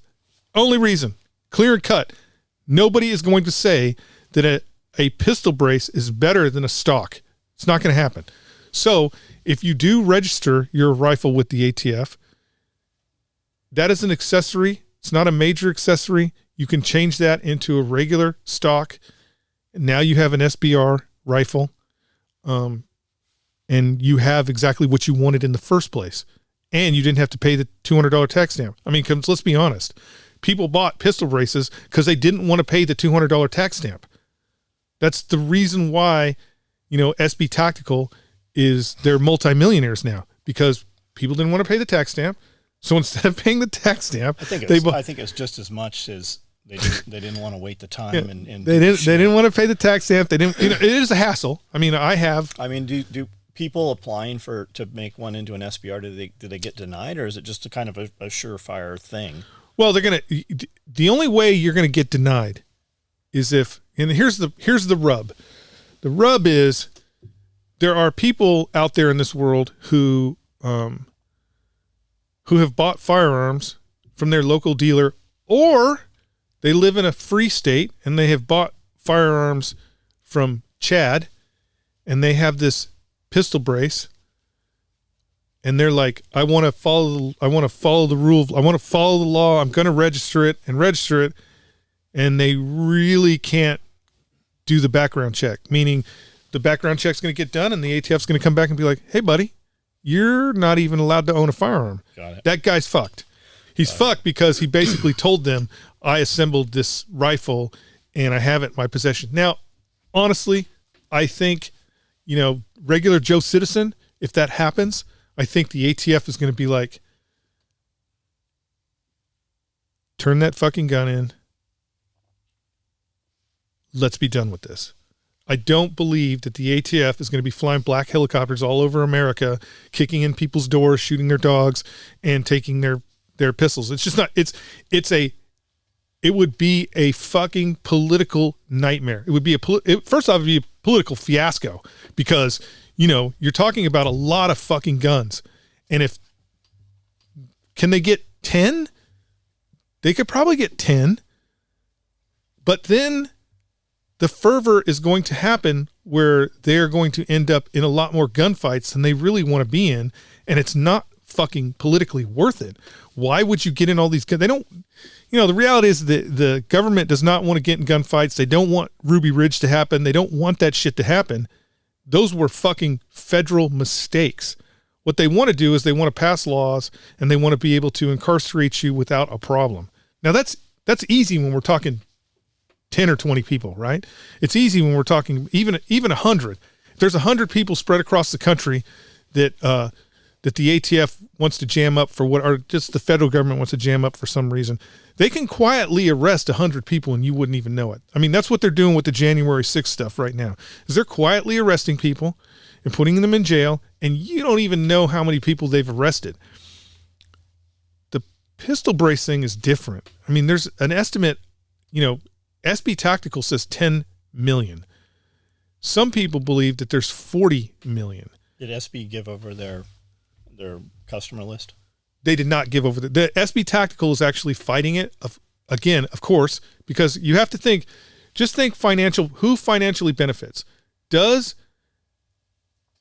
SB Tactical fighting for your rights to own a pistol brace? No, they're fighting to keep pistol brace legally to purchase so they can continue to make money. They don't give a shit about about anything else. No, the pistol brace, SB Tactical, that's all they make is pistol braces. And so, is that the only pistol brace company? No, there's a bunch that have popped up, and that's kind of why we are in the predicament that we're in, because SB Tactical was really good about when they did a pistol brace, they would actually send it to the ATF and be like, do you consider? And it actually functioned as for a they would send it to them and they would be like, yeah, that's legit, right? But there's a bunch of stocks out there now that are, it's silly that you even have to have this conversation. It is silly that we have to have this conversation. So if you don't want to register your thing, you can just disassemble them, take them apart? You can take them apart. Now, the letter of the law says that you have to destroy, or you have to modify the brace in a manner that will not allow you to easily put it on the firearm again. Again, ATF is not going to drive around and knock on people's door and be like... What's so crazy about that is forever you've been able to have an AR-15. Yes. And buy a 7, 8, or 10 or 13-inch upper. Right. And that it was no big deal. You could just buy this thing, but they're controlling the back part of it, not the fucking barrel. Well, the issue is this, and you should remember this because you're old like me. Back in the day, like pistols that are chambered in a rifle caliber, right? It's not new. It's not a new thing. It's old. I bought a damn a pistol. Ruger makes that fucking hunting thing. I bought a pistol AK, 15 years ago because I thought it would be cool. But then again, you go to shoot it and it's not cool because the pistol brace didn't exist. And if you put a stock on said item, it became an SBR and it was illegal. The pistol brace blew the roof off the market, and the ATF was not ready for it. They weren't ready for how many guns would instantly be put on the street because of the pistol brace. It's like James said, when the ATF, nobody was sure how it was going to go, right? And the ATF's like, okay, this is good to go. But people kept rewording the conversation and asking for them to determine and rule. And he's like, shut the fuck up. They said, okay. Yeah. Leave it the fuck alone. You're going to keep fucking picking at this scab, and they're going to fucking change it. Like, you guys keep fucking doing this. Yeah, so you wouldn't leave good enough alone. I mean, it's not in a court of when this hits the court systems, I don't believe the ATF is going to fare well. I think it's going to get thrown out because right. But how many guys are going to be fucking rounded up or put in fucking jail before that happens? I don't think they'll always make an example of someone. I don't think. Because here's the thing: you have 120 days from the time it's published wherever they're going to publish it. It has not been published yet, so you have 120 days from that. So my pistol brace is completely legal. It's completely legal. They haven't published it. Now, even during that 120 days, it's still completely legal. If I wait to 119 and submit my paperwork, it's still legal because I'm going through the process to legally do it. It's not until I cannot imagine the ATF going after anyone for a pistol brace until next year. Could you have imagined the FBI going after a sitting president? I can't. No, but this is different. There's a political hate against Donald Trump, and they have been going after him, since the day he won office. There's no. Looks like they're going after the current president too now. Well, because they need to get rid of him before his term ends, so they can. And they just found top secret documents in Pence's. Yeah, here's the truth, guys. I bet right now, FBI, prove me wrong. Go raid Obama's house. Bet money he's got classified because they classify. Well, it's interesting that Obama's remained silent on this. Yeah, they classify everything as far as Biden's stuff. Here's the difference. Because Obama could be like, I declassified that. Well, here's the difference. Yeah. Obama and Trump have the capability of declassification. So doesn't matter. It doesn't matter if he had the pictures of the secret spaceship that they're hiding in Area 51. He has the capability to have those. Not only does he have the capability, but all those documents were locked behind Secret Service protection. So literally what most people don't know is the FBI did go down there and see his shit, and the Secret Service were like, what do you want us to do with this? And the FBI was like, you know what? Just put a lock on it. It was their lock. Yeah. The FBI's and lock, then they came and raided him 6 months later because it was I wonder how the FBI all bullshit. knows it's their lock. Do they have a special lock that's engraved? Well, no, I'm sure it was a secret. I'm sure it was just they were just like, it needs to be secured because there's all kinds of rules when it comes to classified information. But again, Trump can declassify anything he wants. Now, the difference between Trump and Biden is this is why they're going after Pence. This is why they're going after Pence, is a vice president does not have that capability. And these classified documents that they found at Biden's place were from when he was Obama's vice president. So he didn't have the capability to do. He can't go, well, I just declassified him. No, you can't. Apparently, it was some shit that China wanted or something. There's and who knows what the real deal is. So why do they want to get rid of Biden? Well, who's going to be? Because he's a shit show. He's a shit show. Who will take his place? If you pay attention to Camilla, they're going to put real handlers on Camilla, like real handlers. She hasn't had any real handlers. That's why she keeps fucking up. But they're going to put real handlers on her. Her speeches are going to become better. Her manners are going to become more refined. She's who they're going to try and put up for the next president of the United States. But they have to get rid of Biden because Biden's already, he's already like, I'm going to run for president again, because 4 more of me is what you need. So they have to push Joe in a corner.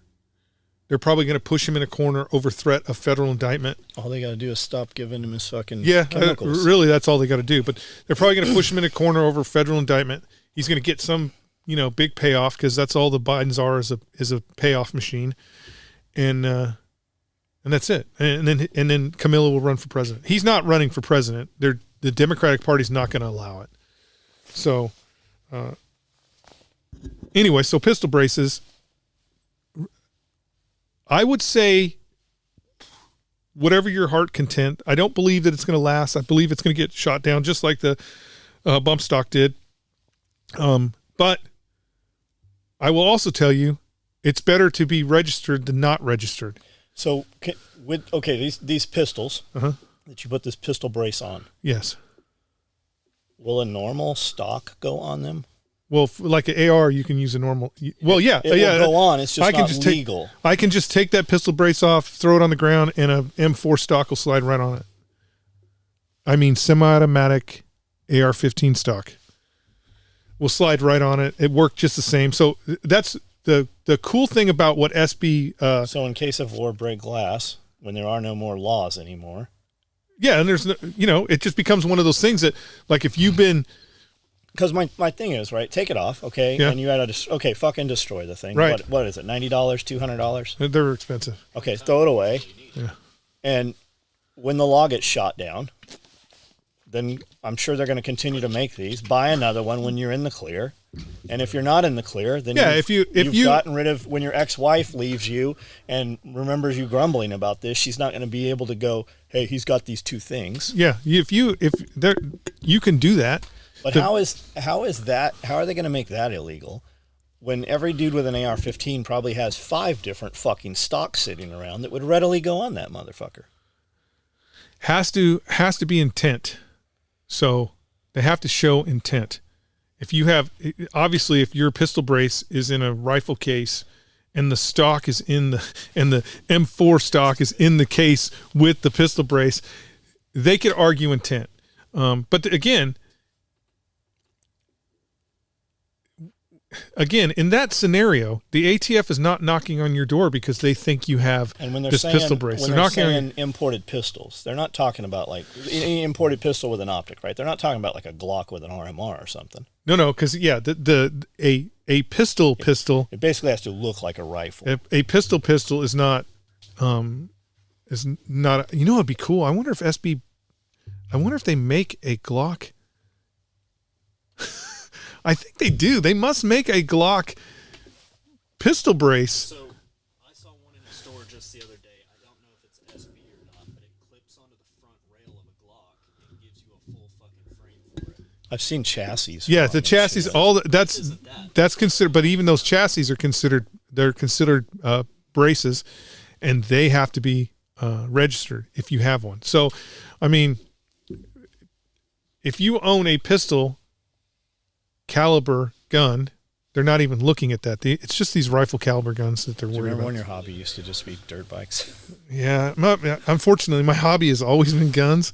And so, like, when I say that, I lived in California for a good portion of my adult life, and I registered all my guns every time I needed to register them. I did the paperwork. I sent the shit in. And I will say this.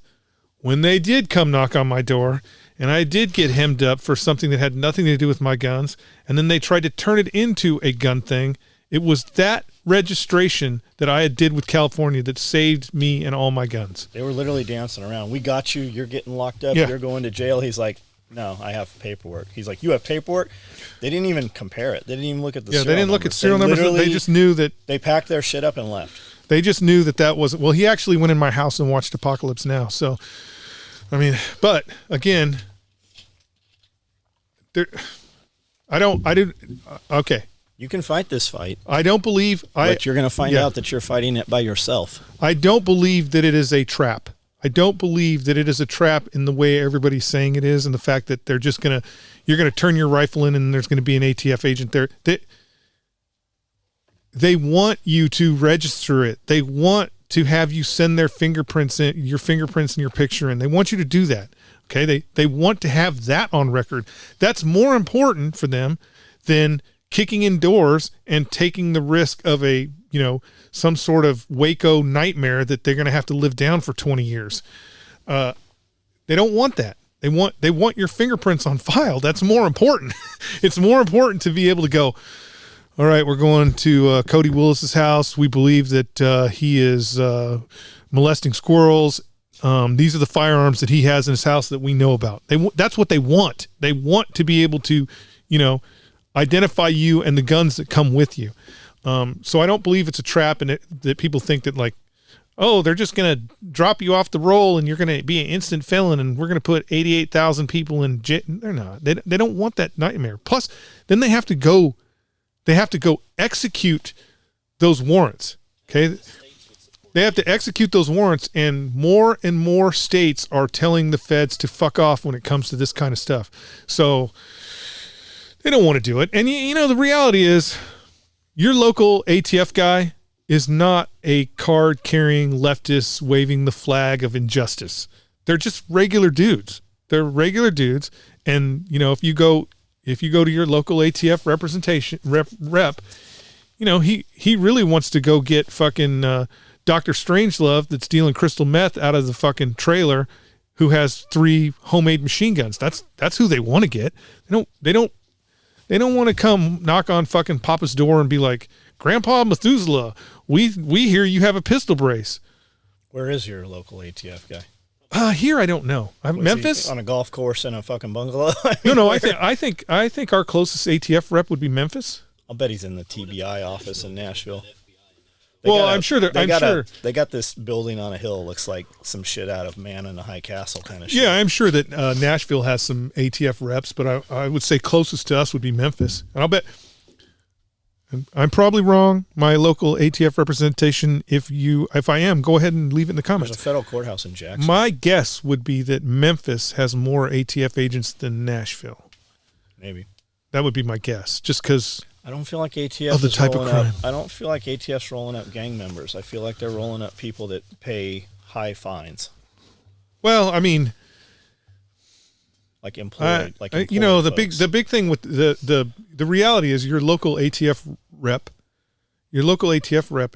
he's not sitting in his office behind a computer going, all right, Joe Smith, we think has a machine gun. We're going to go knock on his door. Your local rep is spending all his time walking around to gun stores and going, can I see your forms? Are these forms right? They're right. Your ATF, the reality is I am sure that your local, the Memphis guys spend more time looking at paperwork than they do anything else.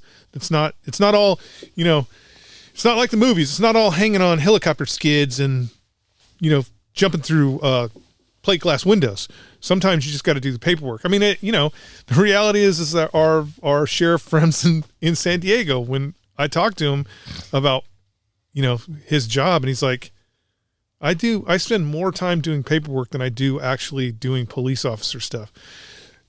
It's got to be even worse at the federal level. That poor ATF agent, he's probably like looking over paperwork like this going, fuck, when do I get to swing from the bottom of a helicopter, guys? And they're like, we just don't do that anymore. I mean, that's what I think. I think we give the federal government too much credit as far as what they are actually capable of doing.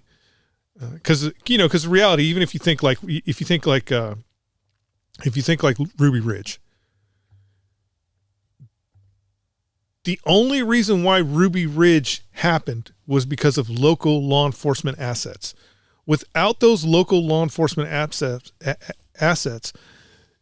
DOJ and the ATF and the FBI wouldn't have been able to do anything that they were doing. They just wouldn't. It wasn't ATF agents down at the bottom of the road that was keeping all the looky lures from getting up there and putting up their protest signs. It was, the local sheriff and the local deputies out there like, it's going to be fine. They're just, and they're losing, the federal government is losing that local support.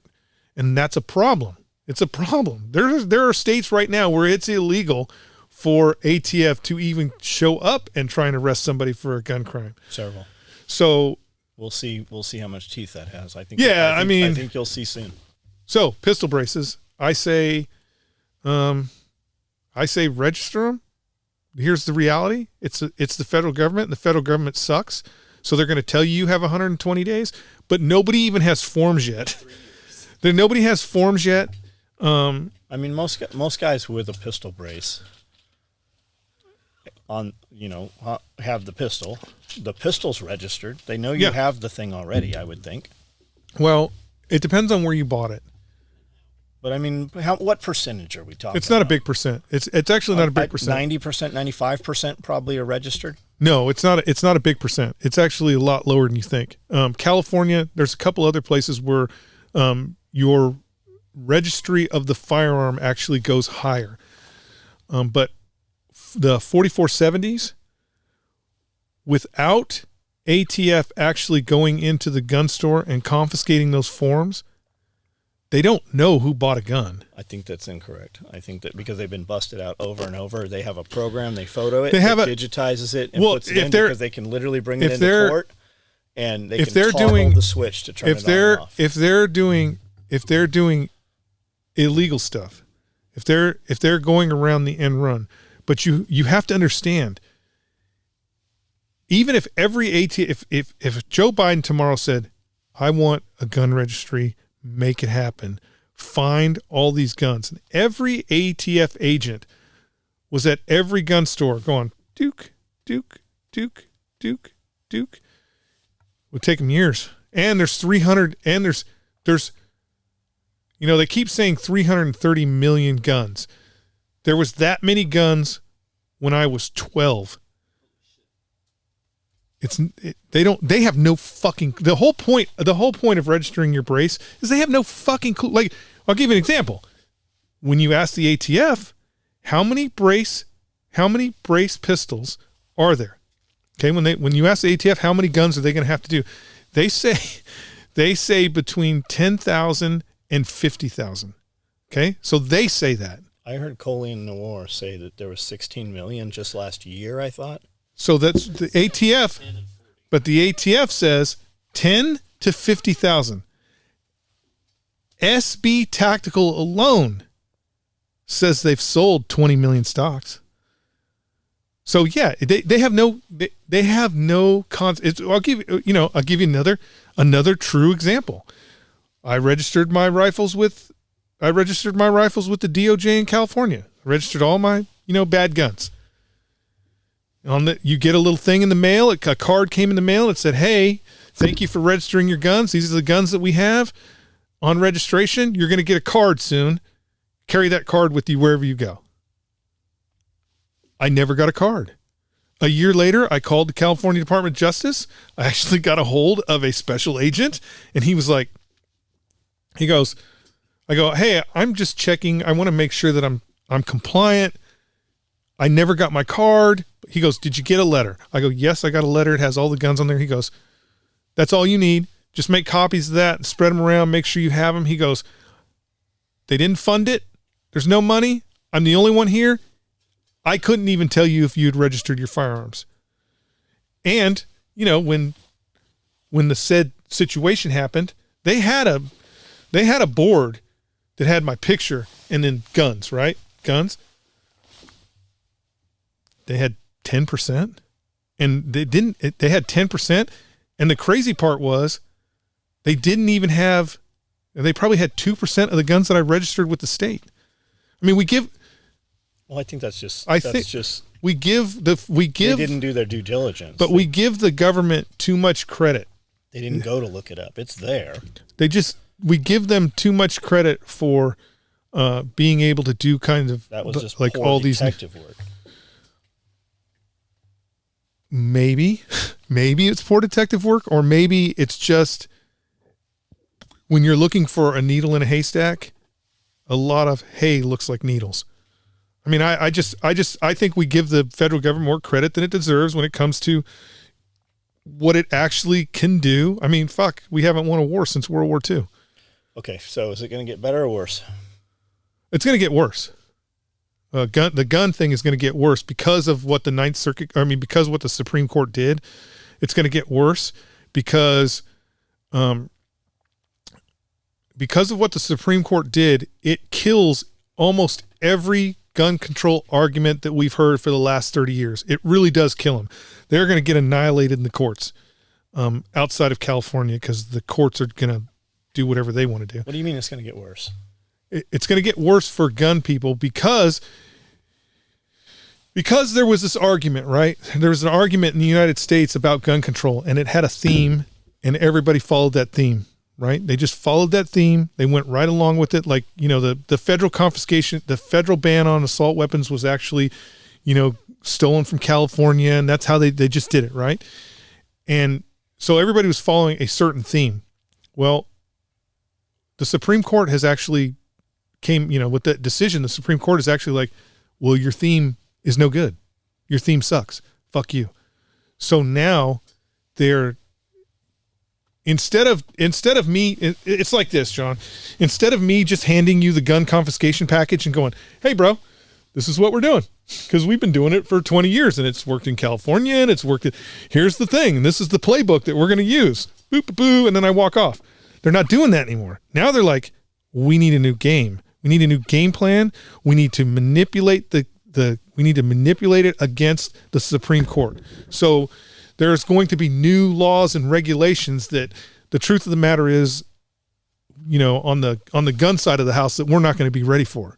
Like, we're not going to be ready for what they're going to sneak into the thing where we're like, holy shit, the way that definite, because that's why the ATF is trying to change. This pistol brace thing doesn't just register pistol braces. It changes the definition of what a rifle is. Okay, so it changes the definition. So if, let's say, the pistol brace thing goes through, 40 million Americans are happy, they have their little fucking tax stamp, and they're out at the range shooting they're shooting their rifles, they have created a piece of legislation that can be used later on to go after rifles because they've changed the definition of what an SBR is. So later on, when everybody's happy and cool with their pistol braces, the ATF's going to come out and be like, all those AR-15s, they kind of fall in this SBR line now because the definition's been changed and you accepted it because you registered your pistol braces. You're going to have to register all those motherfuckers too. So is this really about disarming America so that they can pass laws and America can't defend themselves against the 100%. So what's the good news? The good news is, thanks to Donald Trump, the federal court system is more constitutional than it's ever been, and we are winning and they are losing. That's the good news. The bad news is you can't rest on your laurels because you're winning, because it's a long, long battle. It's a long battle. So what's the immediate actionable thing that they can do this week, next month? You want actionable stuff? Keep writing your legislators. Call them. Send them a letter. I'm sure they'd be excited to get a letter in the mail. Keep writing your legislators and tell them that you disagree with what the ATF is doing, and maybe you can get more representatives to talk about getting rid of the ATF, abolishing it. But as soon as you do that, the left is going to shoot up a park somewhere and make your guns. There was a lot of shootings this week, miraculously. Oh, yeah. And they're all in. Watch this.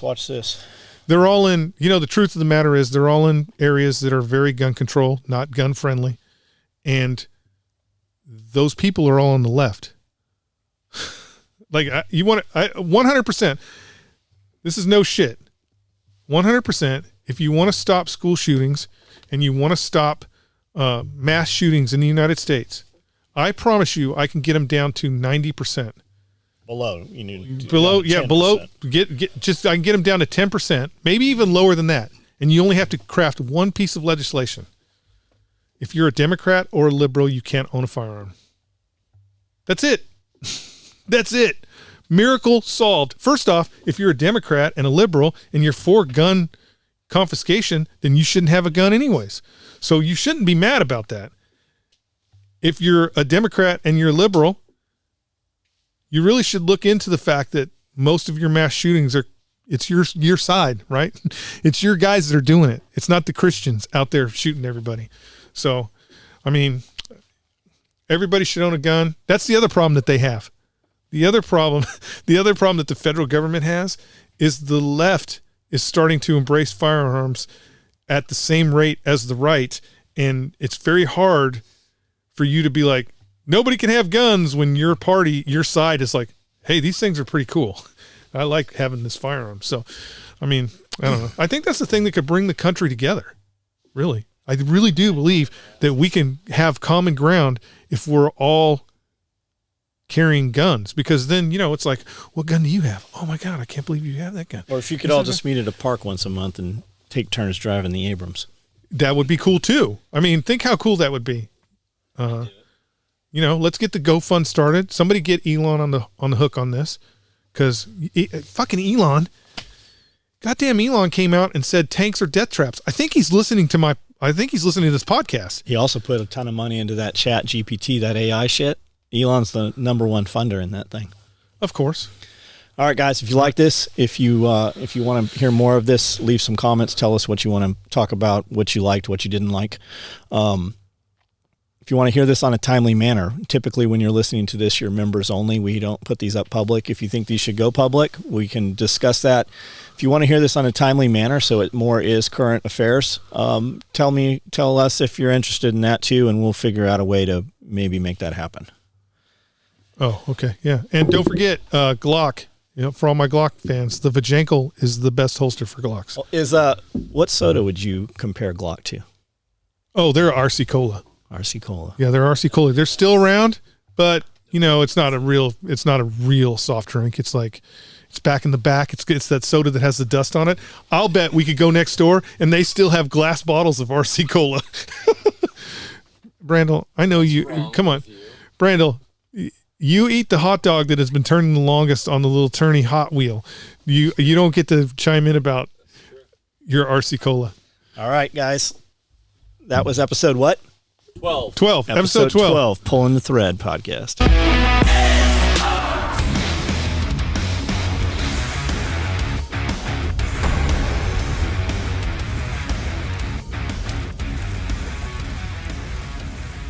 And John could afford to jack this trailer up so it doesn't look like I watch my videos. I watch the videos every now and then. I'm still rolling, and we put rugs down. I see the intro, and this is what I look like. I look like I'm sitting in this chair like this.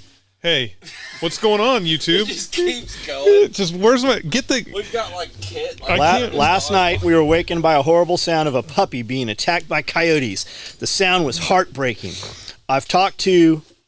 It's heartbreaking. I've talked to several professionals, every professional with no avail. When is someone going to listen and do something to these dogs running around Kelly Road? So sad. Is this Camden?